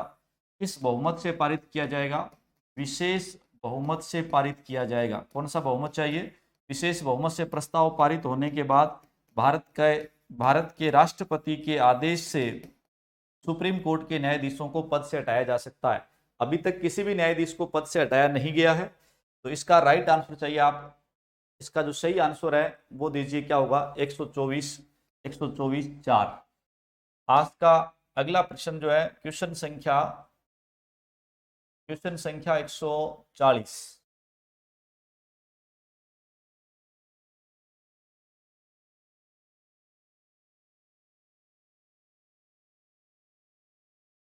क्वेश्चन संख्या 140 देखिए आप, सर्वोच्च न्यायालय का न्यायाधीश किसके समक्ष शपथ ग्रहण करता है? सुप्रीम कोर्ट के न्यायाधीशों को शपथ कौन दिलाता है? आपका राष्ट्रपति, महान्यायवादी, लोकसभा अध्यक्ष, सही है, लोकसभा अध्यक्ष और सोलिसिटर जनरल। तो आपका राइट आंसर चाहिए कि शपथ कौन दिलाता है? तो शपथ कौन दिलाएगा? राष्ट्रपति शपथ लेगा। भारतीय संविधान के अंदर एक अनुसूची है, अनुसूची 3। भारतीय संविधान में विभिन्न संवैधानिक पदाधिकारी जो शपथ लेते हैं उसका प्रावधान संविधान की कौन सी अनुसूची में? अनुसूची नंबर 3 में। तो आप ये भी याद रखिए कि अनुसूची 3 के अनुसार सुप्रीम कोर्ट के न्यायाधीश शपथ लेते हैं 3 के अनुसार कौन शपथ नहीं लेते, इस बात को भी याद रखें। प्रेसिडेंट, वाइस प्रेसिडेंट और गवर्नर, इन तीनों के शपथ का उल्लेख अनुसूची 3 में नहीं है। राष्ट्रपति जो है वो शपथ लेता है अनुच्छेद 60, उपराष्ट्रपति 69 और राज्यपाल 159। इन अनुच्छेदों में इन तीनों के शपथ का क्या है, प्रारूप। चलिए क्वेश्चन संख्या 141, वर्तमान में भारत के मुख्य न्यायाधीश का वेतन कितना है। भारत के जो मुख्य न्यायाधीश है उसका वर्तमान में वेतन कितना है, बहुत ही अच्छा प्रश्न है। क्वेश्चन संख्या 141, वेतन जो है वो कितना है, तो राइट आंसर रहेगा 2,80,000 मुख्य न्यायाधीश का क्या है, वेतन। और अन्य न्यायाधीशों का वेतन कितना है, 2,50,000। चलिए आज का अगला प्रश्न है, सर्वोच्च न्यायालय में कार्यकारी मुख्य न्यायाधीश की नियुक्ति कौन करता है। कार्यकारी मुख्य न्यायाधीश भी नियुक्त किया जा सकता है सुप्रीम कोर्ट के अंदर। तो जो कार्यवाहक या कार्यकारी जो मुख्य न्यायाधीश है उसकी नियुक्ति कौन करता है। क्वेश्चन संख्या 142, कार्यकारी मुख्य न्यायाधीश की नियुक्ति कौन करता है, तो आपका उत्तर रहेगा राष्ट्रपति। कार्यकारी मुख्य न्यायाधीश की नियुक्ति कौन करेगा, राष्ट्रपति। अगला प्रश्न है, सर्वोच्च न्यायालय में तदर्थ न्यायाधीशों की नियुक्ति किस अनुच्छेद में दी गई है, किस अनुच्छेद में दी गई है। तो आर्टिकल 124 में सुप्रीम कोर्ट का गठन आप सबको पता है। आर्टिकल 124 में क्या है, सुप्रीम कोर्ट का गठन है। 125 में वेतन है, 125 में क्या है, वेतन है। और 126 में 127 देखिए इसमें है तदर्थ न्यायाधीश जो है, तदर्थ न्यायाधीशों की नियुक्ति किसमें, 127 में। राइट आंसर ये रहने वाला है। तदर्थ कब होता है, अस्थायी। तो याद रखिए हाईकोर्ट में अस्थायी न्यायाधीशों की नियुक्ति नहीं की जाती, ये केवल सुप्रीम कोर्ट में की जाती है। इसका आर्टिकल कौन सा होगा, 127। क्या सर्वोच्च न्यायालय में सेवानिवृत्त न्यायाधीश को कार्य करने के लिए लाया जा सकता है। सुप्रीम कोर्ट के अंदर जो सेवानिवृत्त न्यायाधीश है उनको भी कार्य के लिए लाया जा सकता है या नहीं, तो आपका उत्तर दीजिए शाबाश। इसका आंसर रहने वाला है हाँ, बुलाया जा सकता है। कौन बुलाएगा, सुप्रीम कोर्ट का मुख्य न्यायाधीश। सुप्रीम कोर्ट का मुख्य न्यायाधीश जो है, चीफ जस्टिस ऑफ इंडिया, ऐसा काम कर सकता है। चलिए आज का अगला प्रश्न, प्रश्न संख्या 144 के बाद 145 जो है, क्वेश्चन संख्या 145 देखिए आप। क्वेश्चन संख्या 145 क्या कहता है कि उच्चतम न्यायालय जो है किस न्यायिक समीक्षा की, उच्चतम न्यायालय की न्यायिक समीक्षा की शक्ति किस अनुच्छेद में दी गई है। न्यायिक समीक्षा, सुप्रीम कोर्ट जो है वो अपने निर्णय की भी समीक्षा कर सकता है, जिस बात का उल्लेख भारतीय संविधान के कौन से अनुच्छेद में, आर्टिकल 137 में। आज का अगला प्रश्न है, सर्वोच्च न्यायालय के वे मुख्य न्यायाधीश जो सर्वाधिक समय तक अपने पद पर रहे। सबसे ज्यादा समय तक अपने पद पर रहे सुप्रीम कोर्ट के उस मुख्य न्यायाधीश के पद का नाम बताना है जो सर्वाधिक समय तक रहा। तो शाबाश, इसका राइट आंसर क्या रहने वाला है कि सर्वाधिक समय तक मुख्य न्यायाधीश के पद पर, सर्वोच्च न्यायालय के मुख्य न्यायाधीश सर्वाधिक समय तक अपने पद पर रहे। तो इसका उत्तर जो है वो क्या रहने वाला है आपका, वाई.वी. चंद्रचूड़। क्या आंसर है, वाई.वी. चंद्रचूड़ पद पर रहे। चलिए आज का अगला प्रश्न है वो ये है कि भारत में न्यायिक पुनरावलोकन किस देश से लिया गया है। न्यायिक पुनरावलोकन किस देश से लिया गया है, तो ये कहां से लिया गया है, अमेरिका। न्यायिक पुनरावलोकन कहां से लिया गया है, अमेरिका से लिया गया। न्यायिक पुनरावलोकन की एक शक्ति है जो सुप्रीम कोर्ट के पास भी है और हाई कोर्ट के पास भी है, और ये कहां से लिया गया, ये लिया गया अमेरिका से। अगला प्रश्न है, भारत के संविधान के अनुच्छेद 128 के अनुसार उच्चतम न्यायालय की बैठक में सेवानिवृत्त न्यायाधीशों की उपस्थिति हेतु आवश्यक है। तो आर्टिकल 128 में दिया गया, देखिए 128 के तहत उच्चतम न्यायालय की बैठक में सेवानिवृत्त न्यायाधीशों की अनुपस्थिति हेतु आवश्यक है। तो उच्चतम न्यायालय की जब बैठक होती है तो उसमें सेवानिवृत्त न्यायाधीशों की उपस्थिति हेतु आवश्यक है राष्ट्रपति की पूर्व स्वीकृति। इसका राइट आंसर क्या रहने वाला है, राष्ट्रपति की पूर्व स्वीकृति। क्वेश्चन संख्या 149 देखिए, क्वेश्चन संख्या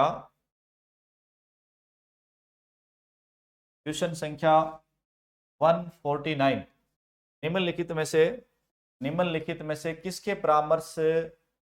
किससे परामर्श करने के पश्चात भारत के राष्ट्रपति किसी न्यायाधीश का एक उच्च न्यायालय से दूसरे उच्च न्यायालय में अंतरण कर सकता है? तो इसमें आएगा भारत के मुख्य न्यायमूर्ति से, भारत के मुख्य न्यायमूर्ति से। क्वेश्चन संख्या 150 क्या कहता है, देखिए, उच्चतम न्यायालय के मूल क्षेत्राधिकार में शामिल है मूल अधिकारों का परिवर्तन यानी मूल अधिकारों को लागू करवाना, राष्ट्रपति के चुनाव के विवाद को हल करना, अंतर सरकार विवाद, इन दो सरकारों के बीच में विवाद। तो इसका राइट आंसर रहने वाला है, जो राइट आंसर देखिए इसमें डी है। राइट आंसर है 1, 2 व 3। तो ये आपके पॉलिटिकल साइंस के जो एसएसटी में प्रश्न आए थे वो तमाम क्वेश्चन है। आप सभी का बहुत बहुत धन्यवाद। नमस्कार, जय हिंद।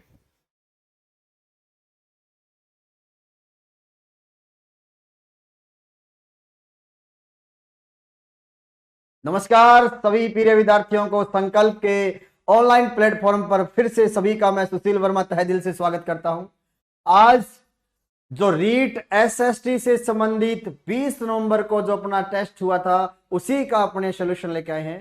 जो अपनी जो नई टेस्ट सीरीज है उससे संबंधित जो क्वेश्चन हुए थे वो क्वेश्चन अपने लेके आएंगे। बड़े शानदार जानदार क्वेश्चन है और इस जो रीट की जो एसएसटी में जो महासागर का टॉपिक है उसमें पूरा महासागर टॉपिक से संबंधित क्वेश्चन पूछे गए हैं और वो सभी क्वेश्चन जो है ये विश्व के भूगोल से संबंधित क्वेश्चन है। जो विद्यार्थी अभी भी इस संकल्प की टेस्ट सीरीज से दूर हैं वो एक बार वो पुनः अभी भी अपने नए टेस्ट सीरीज ज्वाइन कर लें, जो अभी कुछ समय बाद शुरू होने वाली है। तो आप भी एक नई टेस्ट सीरीज ज्वाइन कर लें और इससे पहले अपने समय को देखते हुए जो जितने भी विद्यार्थी हैं वो विद्यार्थी एक ध्यानपूर्वक अच्छी तरह इनकी व्याख्या करते हैं क्वेश्चनों की। और जो क्वेश्चन है सभी फिर से कह रहा हूं, जो 20 नवंबर को जो पेपर हुआ था रीट एसएसटी का उसी से संबंधित जो प्रश्न पत्र है उसी के अपने सॉल्यूशन लेके आए, जो महासागर से संबंधित है, विश्व के भूगोल संबंधित है। पहला क्वेश्चन की ओर बढ़ते हैं और पहला क्वेश्चन क्या है? पहला क्वेश्चन जल संधि संबंधित है। ईरान व ओमान के मध्य जल संधि। दो देश हैं, एक देश का नाम ईरान है, एक देश का नाम ओमान है। ये दोनों ही देश एशिया महाद्वीप के हैं, दोनों देश एशिया महाद्वीप के हैं। इन दो देशों के मध्य एक जल संधि की बात करें, यहां पे बात करें तो ये भारत है। इस भारत के इस वाले भाग की बात करें तो यहाँ भारत के इस वाले भाग में फारस की खाड़ी है और इस वाले भाग की बात करें लाल सागर है और यहाँ पे है आपका अफ्रीका महाद्वीप। ठीक, तो ये जो पार्ट है ये एशिया महाद्वीप का है। ये भाग कौन सा है? एशिया। और एशिया के इस वाले भाग में यहाँ पर एक देश है जिसका नाम है ईरान और यहाँ अरब प्रायद्वीप के क्षेत्र में यहाँ पे एक देश है जिसका नाम है ओमान। इन्हीं दोनों देशों के बीच में एक देश का नाम ईरान और एक देश का नाम ओमान, इन दो देशों के बीच में यहां पर एक जल संधि बनी हुई है और उस जल संधि का नाम है हारमुज जल संधि। क्या नाम है प्रिय विद्यार्थियों? हारमुज जल संधि बनी हुई है। और ये जो हारमुज जल संधि है यह जल संधि ईरान और ओमान को अलग करती है। यह जल संधि यहां पर एक खाड़ी है जिसका नाम है फारस की खाड़ी और यहां पर एक खाड़ी है जिसका नाम है ओमान की खाड़ी। दो खाड़ी को जोड़ती है, एक का नाम है फारस की खाड़ी और एक का नाम है ओमान की खाड़ी। इन दो खाड़ियों को जोड़ती है फारस और ओमान की खाड़ी को। जल संधि का नाम है हारमुज जल संधि कहलाती है। जल संधि का नाम क्या है? हारमुज जल संधि है, जो फारस की खाड़ी ओमान की खाड़ी को जोड़ती है। बात करें फार्मोसा जल संधि की, यह जल संधि ताइवान और यह जल संधि ताइवान और चीन को अलग करती है। ताइवान और चीन को अलग करती है। कुक जल संधि यह न्यूजीलैंड देश के अंदर है। न्यूजीलैंड के उत्तरी द्वीप और न्यूजीलैंड के दक्षिणी द्वीप के मध्य है और तस्मान सागर और ये प्रशांत महासागर को जोड़ती है। बेरिंग जल संधि सभी जानते हैं। बेरिंग जल संधि, यह जल संधि एशिया के साइबेरिया और उत्तरी अमेरिका के अलास्का के बीच में है। एक दिशा में यहाँ पे है साइबेरिया और एक दिशा में यहाँ पे कौन सा है? अलास्का। दोनों के बीच में जल संधि जिसका नाम क्या है? बेरिंग जल संधि। जल संधि बेरिंग सबसे इंपॉर्टेंट है, जल संधि कुक सबसे इंपॉर्टेंट है, जल संधि मलक्का इंपॉर्टेंट है।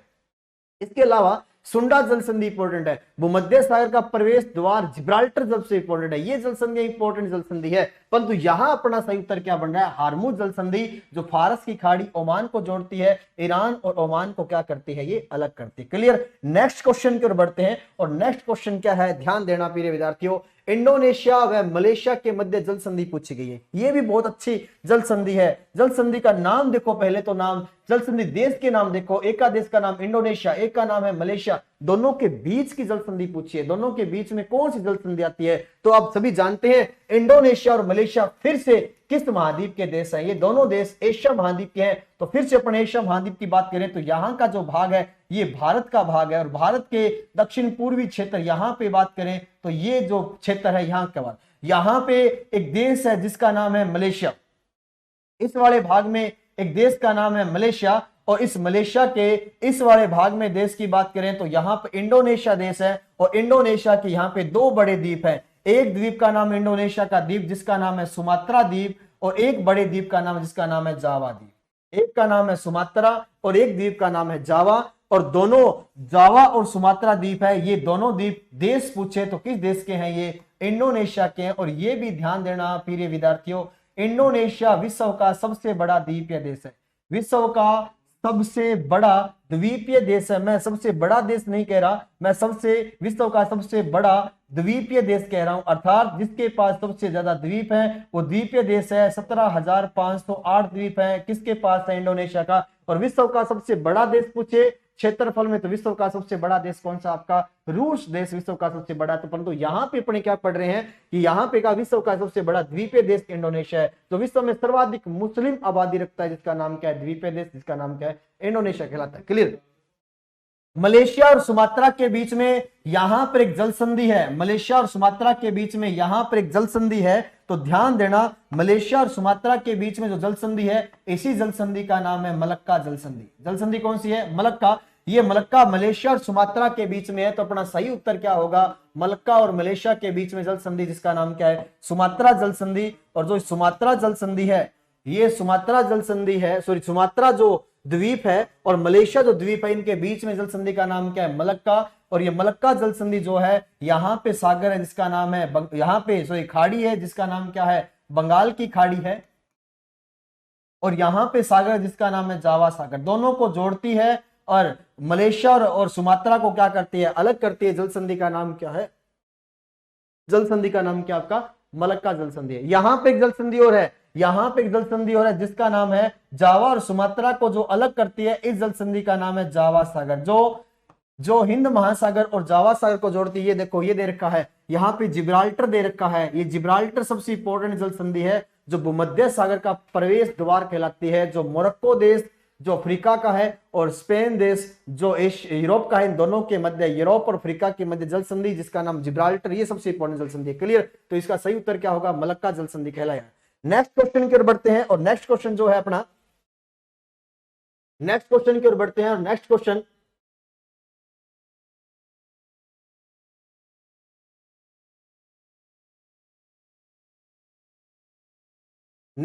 ध्यान देना, नेक्स्ट क्वेश्चन अपना क्या है कि नेक्स्ट क्वेश्चन अपना कह रहा है इंग्लिश चैनल अलग करता है। यानी नेक्स्ट क्वेश्चन अपना ये है कि जो इंग्लिश चैनल है, ये इंग्लिश चैनल 30 से 35 किलोमीटर का जो क्षेत्र है, किसको अलग करता है? तो आप सभी जानते हैं इंग्लिश चैनल के बारे में कि देखा जाए तो महाद्वीप की बात करें तो यहां पर एक महाद्वीप है, जिस महाद्वीप का नाम है यूरोप महाद्वीप। क्या नाम है इसका? नाम यूरोप महाद्वीप है। और इसी यूरोप महाद्वीप, ये तो महाद्वीप आ गया आपका यूरोप, और यूरोप के पास यहाँ पर एक बड़े द्वीप है जो विश्व का एक बड़ा द्वीप कहलाता है, जिसका नाम है आपका ग्रेट ब्रिटेन द्वीप है। और इसी ग्रेट ब्रिटेन द्वीप यहाँ पर है। और यहाँ की बात करें तो ये बड़ा भाग यहाँ पे फ्रांस का है। ये देश कौन सा है? फ्रांस का। ये द्वीप कौन सा आपका? फ्रांस। यहीं पे पूछा गया है कि इंग्लिश चैनल की बात करें तो ये जो बड़े द्वीप है इसका नाम है ग्रेट ब्रिटेन द्वीप है, इसका नाम है ग्रेट ब्रिटेन द्वीप है, इसका नाम बड़े वाले द्वीप का। इन्हीं के बीच के भाग में यहाँ पर एक जल संधि है, वहां पे एक चैनल है, और इस चैनल का नाम क्या है? इंग्लिश चैनल के नाम जाना गया है। इस चैनल का नाम क्या है? इंग्लिश चैनल जो है, ये इंग्लिश चैनल, यहाँ पे जो चैनल है जिसका नाम क्या है? ये बड़े भाग का, इसका नाम है इंग्लिश चैनल। और ये इंग्लिश चैनल किसके बीच में है? ये ग्रेट ब्रिटेन और फ्रांस के बीच में है। ग्रेट ब्रिटेन और फ्रांस के बीच में है। तो सही इटली और सिसिली के बीच में, तो इटली और सिसिली के बीच में तो मेसिना है, इंडोनेशिया ब्रुनेई में है नहीं इसमें। इसके बाद ग्रेट ब्रिटेन और फ्रांस, ग्रेट ब्रिटेन और फ्रांस के बीच की बात करें तो ग्रेट ब्रिटेन और फ्रांस के बीच में जल संधि है जिसका नाम क्या है? English channel. कनाडा और ग्रीनलैंड के बीच की जल संधि की बात करें तो यहाँ पे तो जल संधि है डेविस जल संधि का नाम आता है। जल संधि कौन सी है? यहाँ पे डेविस जल संधि की बात करें तो यहाँ पे डेविस जल संधि आती है। तो क्लियर? तो ग्रेट ब्रिटेन और फ्रांस के बीच की जल संधि जिसका नाम क्या है? इंग्लिश जल संधि कहलाती है, जो ग्रेट ब्रिटेन और फ्रांस के बीच में है, जो उत्तरी सागर और बिस्की की खाड़ी के बीच में है जो जल संधि है, जिसका नाम क्या है आपका इंग्लिश जल संधि के नाम से आता है। और इंग्लिश जो चैनल है, इस चैनल को तैरकर पार करने वाला प्रथम भारतीय पुरुष, जिसको तैरकर पार करने वाला प्रथम भारतीय पुरुष, जिसका नाम था महिर सेन, जिसको सबसे पहले तैरकर पार किया, इसका नाम था महिर सेन। और प्रथम भारतीय महिला जिसका नाम था, जिसको तैरकर पार किया, जिसका नाम था आरती शाह। क्या नाम था इसको? आरती। अर्थात ये जो संकरा जो ठंडा क्षेत्र है, इस ठंडे क्षेत्र को तैरकर पार करने वाला प्रथम भारतीय जो पुरुष जिसका नाम है महिर सेन और प्रथम भारतीय महिला जिसका नाम है आरती शाह, ये भी याद कर लेना। क्लियर? नेक्स्ट क्वेश्चन की ओर बढ़ते हैं। नेक्स्ट क्वेश्चन क्या है अपना? ये तो सबसे इजी है, ध्यान दो।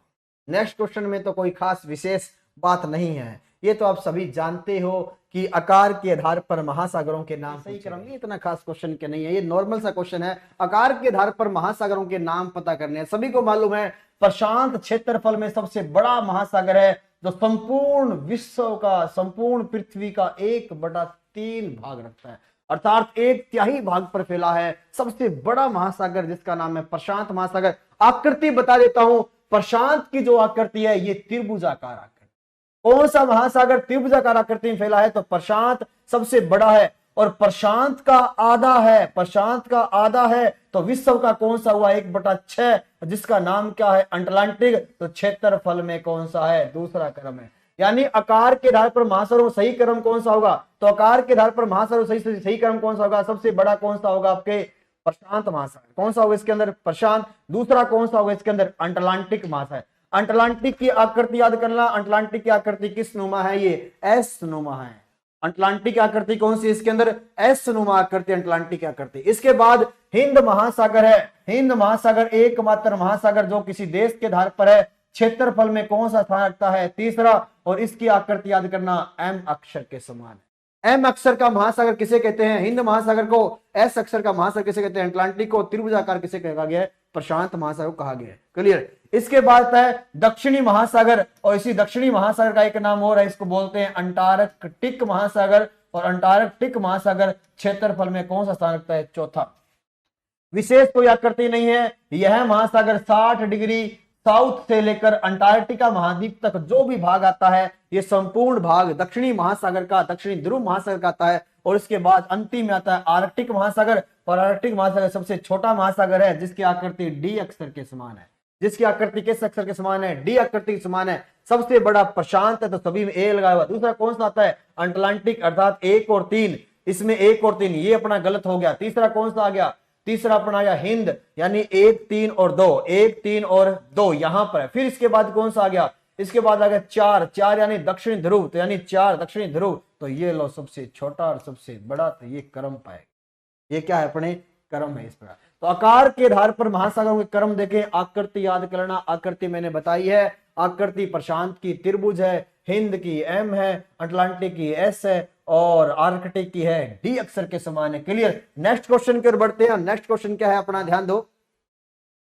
नेक्स्ट क्वेश्चन क्या है? बरमूडा त्रिकोण, बरमूडा ट्राइंगल के बारे में पूछा गया कि बरमूडा जो ट्राइंगल है, बरमूडा जो त्रिकोण है, ये त्रिकोण कहां पर स्थित है? बरमूडा त्रिकोण, बरमूडा ट्राइंगल जो कहां, सभी मालूम है अटलांटिक महासागर के अंदर स्थित है। अटलांटिक महासागर की बात करें और है कहां पर? ये उत्तरी अमेरिका महाद्वीप है। उत्तरी अमेरिका महाद्वीप के इस वाले भाग में मैक्सिको की खाड़ी है। और यहां पर देखा जाए तो ये महासागर पूछे तो ये महासागर कौन सा है? अटलांटिक महासागर है। और इसके बाद यहां की बात करें तो यहां पर कौन सा आ गया? ये भाग आ गया अटलांटिक। ये अटलांटिक का उत्तरी भाग है। विषुवत रेखा दक्षिणी अमेरिका महाद्वीप से गुजरती है। ये उत्तरी अमेरिका महाद्वीप है, ये दक्षिणी अमेरिका महाद्वीप है। और इसके इस वाले भाग में अटलांटिक महासागर है। ये उत्तरी अटलांटिक महासागर है और ये दक्षिणी अटलांटिक महासागर है, क्योंकि यहां दक्षिणी अमेरिका महाद्वीप इसके मध्य से गुजरती रेखा जिसका नाम क्या है? जिसका नाम है विषुवत रेखा। और विषुवत रेखा के ऊपर वाला उत्तरी अटलांटिक, विषुवत रेखा के नीचे वाला दक्षिणी अटलांटिक महासागर है। और जो बरमूडा ट्राइंगल्स है, बरमूडा जो त्रिकोण है, ये त्रिकोण यहां पे तो है मियामी। यहां पर एक नाम है जिसका नाम क्या है? मियामी। यहां की बात करें तो यहां पर एक शहर जिसका नाम क्या है? मियामी, जो फ्लोरिडा का है। जो किसका है? ये फ्लोरिडा का है। यहां पे एक गर्म क्षेत्र जिसका नाम है प्यूर्टो रिको है। यहाँ पे कौन सा? यहाँ पे प्यूर्टो रिको का क्षेत्र है। यहाँ पे खुद एक बरमूडा द्वीप है और इन्हीं तीनों के बीच में एक ट्राइंगल है जो विश्व में सर्वाधिक ग्रेविटी फोर्स के नाम से जाना जाता है, बरमूडा ट्राइंगल। ये बरमूडा ट्राइंगल जो है ये उत्तरी अटलांटिक महासागर में है। बरमूडा ट्राइंगल किस महासागर के अंदर है? उत्तरी अटलांटिक को ही, अटलांटिक का दूसरा नाम क्या है? अंध महासागर है। अटलांटिक का नाम क्या है? अंध, जो रहस्यमय क्षेत्र है, जो विज्ञान के लिए अंधा है, जहां अभी भी कुछ ऐसे रहस्यमय क्षेत्र है, इसका नाम अभी अपने पढ़ा है, जिसका नाम है बरमूडा ट्राइंगल, जो मियामी, बरमूडा और प्यूर्टो रिको के मध्य है, जो पश्चिमी द्वीप समूह है, कैरेबियन द्वीप समूह है, एंटीलीज द्वीप समूह के मध्य, जिसका नाम क्या है? बरमूडा ट्राइंगल कहलाता है। क्लियर? क्या कहलाएगा? बरमूडा ट्राइंगल कहलाएगा, इन्हीं के मध्य भाग का। तो अपने ये देखा, इनकी व्याख्या में ये देखा, तो यहां पे उत्तरी अंध महासागर है, जिसको अपने उत्तरी अंध महासागर है, वो उत्तरी अटलांटिक भाग है। अटलांटिक का दूसरा नाम क्या है? अंध महासागर कहलाता है। क्लियर? नेक्स्ट क्वेश्चन की ओर बढ़ते हैं, और नेक्स्ट क्वेश्चन आपका क्या है मेरे साथियों? नेक्स्ट क्वेश्चन ये रहा, वेरी इंपॉर्टेंट क्वेश्चन है। नेक्स्ट क्वेश्चन की बात करें तो नेक्स्ट क्वेश्चन है, निम्न में से किसका सागरीय जल की लवणता में सर्वाधिक योगदान है? याद कर लेना, 5 स्टार वाला क्वेश्चन है। निम्न में से सर्वाधिक लवणीय कारक, महासागर में लवणता का प्रतिशत, महासागर में औसत लवणता की बात करें तो 35/1000 लवणता है, अर्थात 1 लीटर में 35 ग्राम नमक की मात्रा है, 35/1000 नमक की मात्रा है। औसत लवणता की बात करें महासागर में तो महासागर में औसत लवणता है आपकी, औसत लवणता की बात करें तो 35/1000 महासागरों में औसत लवणता है। परंतु सर्वाधिक लवणता वाला पदार्थ पाया जाए तो महासागरों में सर्वाधिक लवणता किसमें पाई गई है? सोडियम क्लोराइड में। सर्वाधिक मात्रा महासागर में 70.8% लवणीय जो कारक है, वो 70.8 लवणीय कारक की बात करें तो ये किसके अंदर आता है? ये सोडियम क्लोराइड कहते हैं। दूसरा स्थान की बात करें तो पहला स्थान है सोडियम क्लोराइड का, दूसरा स्थान की बात करें मैग्नीशियम क्लोराइड का, तीसरे स्थान की बात करें तो तीसरा स्थान आपका आता है मैग्नीशियम सल्फेट, मैग्नीशियम क्लोराइड, और तीसरा स्थान आता है मैग्नीशियम सल्फेट। तीसरे पूछे तो मैग्नीशियम सल्फेट की मात्रा आती है, और चौथे स्थान की बात करें तो चौथा कैल्शियम सल्फेट आता है। चौथा कौन सा आता है? कैल्शियम सल्फेट का आता है। इसी भाग में देखा जाए, इसी भाग में यानी पहला स्थान किसका है महासागरीय में लवणता की? सोडियम क्लोराइड की। दूसरा स्थान किसका है? Magnesium chloride. तीसरा स्थान किसका है? कैल्शियम सल्फेट, सॉरी तीसरा स्थान किसका है? मैग्नीशियम सल्फेट, और चौथा स्थान किसका है? कैल्शियम सल्फेट का है। तो यानी सही उत्तर तो इसका ये है, मैंने क्रम भी बता दिया, महासागरीय में लवण जो है, खारापन जो है, उसमें सर्वाधिक मात्रा है सोडियम क्लोराइड की। किसकी मात्रा है? सोडियम क्लोराइड की सर्वाधिक मात्रा में है। और दूसरा स्थान देखो मैग्नीशियम क्लोराइड का, तीसरा स्थान मैग्नीशियम सल्फेट, चौथा स्थान कैल्शियम सल्फेट। ये कोई ऐसा भाग नहीं है। कैल्शियम कार्बोनेट होता है, कैल्शियम क्या होता है? इसका नाम कार्बोनेट होता है, वो भाग आता है इसके अंदर बाद में। तो यहां तक पढ़ा अपने, और इसके बाद अपने आगे की ओर चर्चा करें। आगे क्वेश्चन देखें, महासागरों में कुल गर्तों की संख्या है। मालूम होगा गर्त किसे कहते हैं? गर्त किसे कहा गया है? महासागर की जो तली है, महासागर का जो पेंदा है, उस पेंदे वाले भाग में गहरी खाई को क्या कहते हैं? गर्त कहते हैं। और गर्त का निर्माण आप सभी जानते हैं, दो प्लेटों के अभिसरण, दो प्लेटों के टकराने से गर्त का निर्माण होता है। याद रखना, गर्तों का निर्माण हमेशा प्लेटों के अभिसरण किनारों पर बनता है। अभिसरण का ही दूसरा नाम है, अभिसरण का ही दूसरा नाम है अभिसारी, और अभिसारी का ही दूसरा नाम है विनाशकारी। विनाशकारी किनारों पर, विनाशकारी किनारों, अभिसारी किनारों या अभिसरण पर जो प्लेटों टकराएगी, अभिसरण किसे कहते हैं? जब दो प्लेटें आपस में टकराएगी, उसी टकराने वाले भाग से जो गर्त का निर्माण होगा, वही गर्त कहलाएगी। और ये गर्त पूछे गए कुल महासागरों में, याद रखना कुल महासागरों में गर्त पूछे तो कुल कितनी महासागरों में गर्त है? 57 गर्तें कुल महासागरों में। कुल गर्तों की बात करें महासागर में तो कुल कितनी गर्तें महासागरों में? तो कुल गर्तें 57 गर्तें महासागरों के अंदर स्थित है। क्लियर? नेक्स्ट क्वेश्चन की ओर बढ़ते हैं। तो नेक्स्ट क्वेश्चन अपना है, अपने यहां पे देखा था 127 में क्या देखा था? कुल महासागर में गर्तें कितनी? 57 गर्तें। गर्तों में प्रशांत में है, अटलांटिक में और हिंद महासागर में 3 गर्तें हैं। और चैलेंजर अभियान के अनुसार कुल गर्तों की संख्या कितनी है? 57 गर्तें। याद करना, वेरी इंपॉर्टेंट है ये। नेक्स्ट क्वेश्चन की ओर बढ़ते हैं। नेक्स्ट क्वेश्चन की ओर बढ़ते हैं, और नेक्स्ट क्वेश्चन क्या है अपना? अटलांटिक महासागर में गर्तों की संख्या है। यानी कि अब ये पूछा गया अटलांटिक में कुल कितनी गर्तें हैं। अभी अपने देखा दो प्लेटें टकराएगी, फिर बता रहा हूं दो प्लेटें टकराएगी, एक प्लेट भारी होगी और एक प्लेट हल्की होगी। जो भारी प्लेट है वो भारी प्लेट हल्की प्लेट क्या चली जाएगी, नीचे चली जाएगी, और जो नीची प्लेट जाती है वो अधिक गहराई में जाने के बाद नीचे से पिघल जाती है, और पिघलने के बाद जो अतिरिक्त मैग्मा का निर्माण हुआ वह हल्की प्लेट पर दबाव डालेगा और हल्की प्लेट ऊपर उठेगी, और ऊपर उठने के बाद भारी और हल्की प्लेट के बीच में खाई नुमा भाग, ट्रेंच नुमा भाग बन जाता है, जो दो प्लेटों के टकराने से बनता है। और यहां पे अपने पूछा है कि पृथ्वी पर कुल महासागर में कुल गर्तों की बात करें तो महासागर में कुल गर्तें कितनी है, 57। ये तो है कुल गर्तें, ये तो क्या महासागरों के अंदर कुल गर्तों की संख्या है। प्रशांत की बात करें तो प्रशांत में कुल गर्तों की संख्या है 32।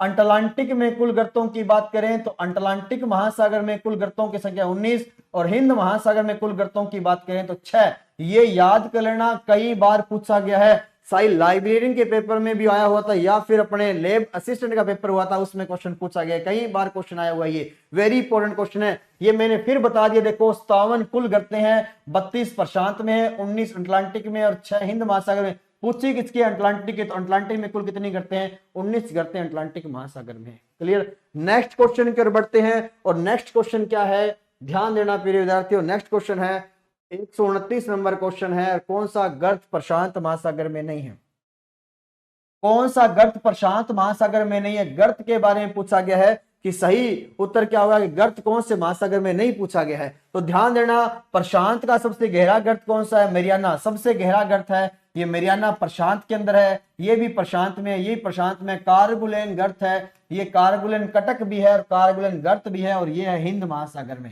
कारगुलेन की बात करें तो कारगुलेन कटक भी है और कारगुलेन गर्त भी है, और ये कहां पर है, हिंद महासागर में। तो क्वेश्चन क्या है, कौन सा गर्त हिंद महासागर में नहीं है, तो कौन सा नहीं है आपका कारगुलेन गर्त या कारगुलेन कटक जो है हिंद महासागर के अंदर, कहां पे है ये, प्रशांत महासागर के अंदर। क्लियर। नेक्स्ट की ओर बढ़ते हैं, विश्व का सबसे लंबा Cuttack, very very important question है, ये सबसे इंपॉर्टेंट क्वेश्चन है, विश्व का सबसे लंबा कटक। विश्व का सबसे लंबे कटक की बात करें तो विश्व का सबसे लंबा जो कटक है, ये विश्व का सबसे लंबा कटक मध्य अटलांटिक कटक है।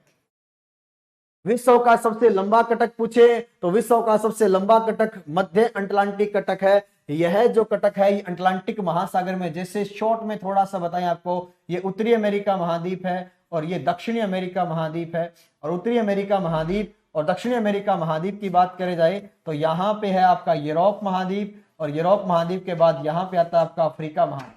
इन्हीं के मध्य ये महासागर की बात करें तो अटलांटिक महासागर है, और अटलांटिक महासागर में उत्तर में आइसलैंड द्वीप से लेकर, उत्तर में आइसलैंड द्वीप से लेकर,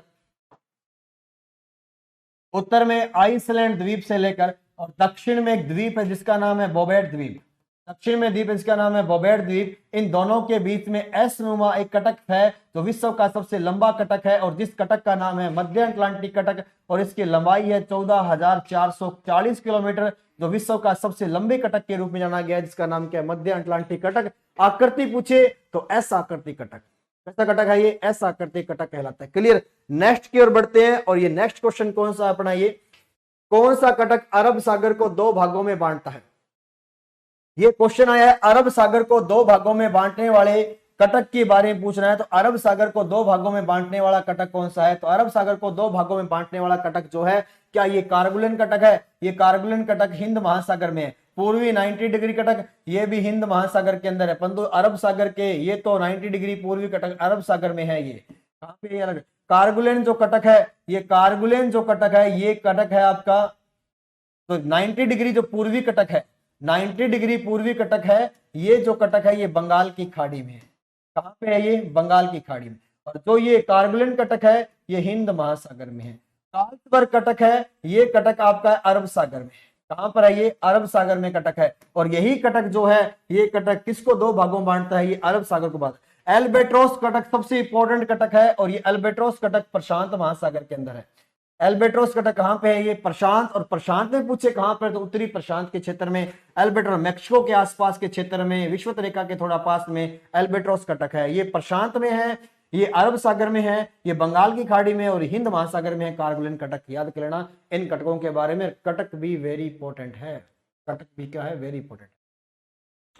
इसके अलावा नेक्स्ट की बात करें मध्य अटलांटिक कटक का विषुवत रेखा के उत्तर में क्या नाम होगा? ये भी देखो, वेरी इंपॉर्टेंट। अभी अपने पढ़ा था मध्य अटलांटिक कटक, अभी अपने पढ़ा मध्य अटलांटिक कटक जो है ये एस आकृति कटक पढ़ा, थोड़े समय पहले पढ़ा था एस आकृति कटक। जैसे देखा जाए यहां पर ये अपने पढ़ चुके हैं, ये लो महासागर के अंदर अपने पढ़ चुके हैं, एस आकृति कटक पढ़ा था, मध्य अटलांटिक कटक। और ये अटलांटिक कटक में ये पूछा गया है कि जो विषुवत रेखा है इसी के मध्य यहां से रेखा गुजरती है और इस रेखा का नाम क्या है? विषुवत रेखा। यहां रेखा कौन सी रेखा गुजरती है? विषुवत रेखा। इस रेखा के उत्तर में जो अटलांटिक कटक है इसका नाम अलग है, दक्षिण में कटक का नाम क्या है? अलग नाम है। इसके नाम पूछे गए कि क्या क्या इसके नाम है। मध्य अटलांटिक कटक के उत्तर में नाम इसका नाम है डॉल्फिन कटक, मध्य में इसका नाम है चैलेंजर कटक, दक्षिण में इसका नाम है चैलेंजर कटक। तो अपने यहां पे देखो ये विषुवत रेखा है, इस मध्य अटलांटिक कटक का जो भाग है उत्तरी भाग, तो इस कटक का जो उत्तरी भाग है ये उत्तरी भाग तो आपका कहलाता है डॉल्फिन कटक और इसका दक्षिणी जो भाग है इसका कहलाता है चैलेंजर कटक। क्वेश्चन क्या है? मध्य अटलांटिक कटक का विषुवत रेखा के उत्तर का भाग क्या कहलाता है? तो उत्तर का भाग क्या कहलाता है? डॉल्फिन कहलाएगा और दक्षिणी का भाग क्या कहलाएगा? चैलेंजर। विविल थॉमसन कटक, यह विविल थॉमसन कटक जो है ये उत्तरी अटलांटिक महासागर में है और ये उत्तरी अटलांटिक महासागर में ग्रेट ब्रिटेन और आइसलैंड के मध्य है। आइसलैंड और ग्रेट ब्रिटेन के मध्य जो कटक है उसका नाम है उत्तरी अटलांटिक कटक। यानी यह जो कटक है विविल थॉमसन ये ग्रेट ब्रिटेन और आइसलैंड के मध्य जो कटक है, आइसलैंड के मध्य जो कटक है अर्थात आइसलैंड के जो पूर्व में जो कटक है, इस पूर्वी भाग में जो कटक विविल थॉमसन। टेलीग्राफ पठार ये ग्रीनलैंड के दक्षिण में है, ग्रीनलैंड के दक्षिण में अर्थात अटलांटिक महासागर में कौन सा है? टेलीग्राफ। और चैलेंजर अभी पढ़ा है, दक्षिणी भाग कौन सा कहलाता है अपना? ये चैलेंजर भाग कहलाता है। तो मध्य अटलांटिक कटक का विषुवत रेखा के उत्तर का भाग क्या कहलाएगा? डॉल्फिन कटक कहलाएगा। कौन सा कटक कहलाएगा? डॉल्फिन कटक कहलाएगा, विषुवत रेखा के उत्तर का भाग। क्लियर। नेक्स्ट क्वेश्चन की ओर बढ़ते हैं और नेक्स्ट क्वेश्चन क्या है? ध्यान देना, कौन सा कटक उत्तरी अटलांटिक में स्थित नहीं है? कौन सा कटक उत्तरी अटलांटिक में स्थित नहीं है? कौन सा कटक उत्तरी अटलांटिक में स्थित नहीं है? अभी अपने पढ़ा डॉल्फिन उत्तरी का भाग है, ये तो है। विविल थॉमसन पढ़ा, अभी उत्तरी का भाग है। टेलीग्राफ अभी पढ़ा, ये भी उत्तर का भाग है। चैलेंजर कटक अभी पढ़ा था, चैलेंजर ये देखो ये दक्षिण का भाग है, तो सही उत्तर क्या होगा अपना? चैलेंजर कटक दक्षिण का भाग है। चैलेंजर कटक दक्षिण में है, अन्य सभी कहां पर है? उत्तर के अंदर है। तो अपना next question, second last question जो है, सेकंड लास्ट होना चाहिए शायद अपने इस भाग में।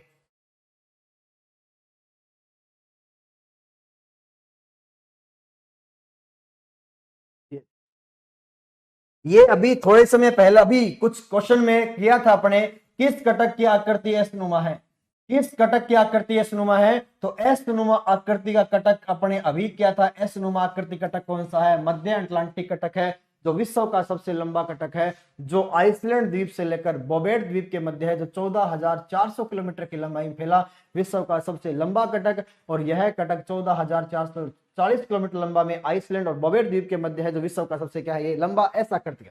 एल्बेट्रोस कटक ये अपने पढ़ चुके हैं। एल्बेट्रोस कटक की बात करें ये प्रशांत में है। कार्गुलन कटक की बात करें तो कार्गुलन कटक जो है हिंद महासागर में है। और एम्प्रेयर की बात करें तो एम्प्रेयर कटक भी कौन से महासागर में है? प्रशांत महासागर में। परंतु सही बात करें तो सही इसका उत्तर क्या होगा? एस नुमा कटक किस महासागर में? फिर बता रहा हूं, ध्यान देना, ध्यान देना, फिर मैं कटक एक बता रहा हूं। अगर बात करें एल्बेट्रोस, याद करना वेरी इंपॉर्टेंट है।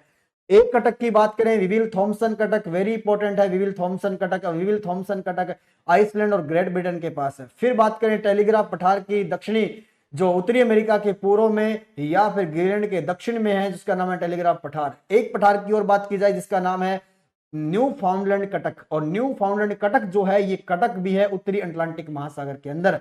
ये 5 कटक है, ये वेरी इंपॉर्टेंट कटक है, 5-6 कटक जो।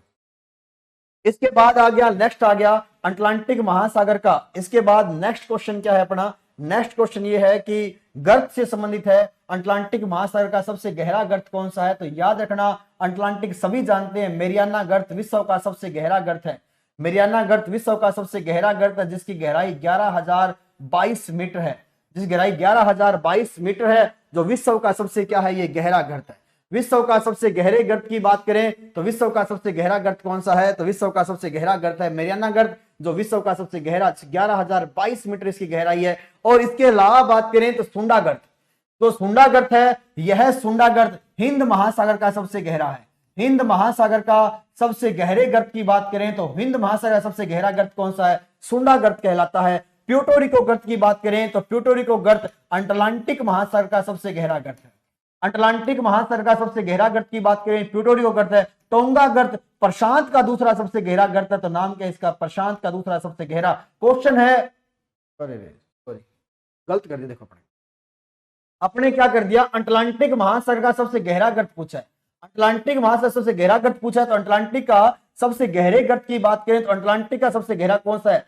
प्यूटोरिको गर्त है। मेरियाना पूछे तो मेरियाना सभी आप जानते हैं, मेरियाना गर्त किसका है? प्रशांत का है। मैंने सोचा प्रशांत लिखा हुआ है, परंतु प्रशांत नहीं है। अपने ऑप्शन में क्या दे रखा है कि अटलांटिक का सबसे गहरा पूछा गया। फिर बता रहा हूं, अटलांटिक का सबसे गहरा प्यूटोरिको या इसको प्रोटोरिको बोलते हैं। अटलांटिक का सबसे गहरा जो गर्त है इसका नाम है प्यूटोरिको या इसी का नाम है पोर्टोरिको।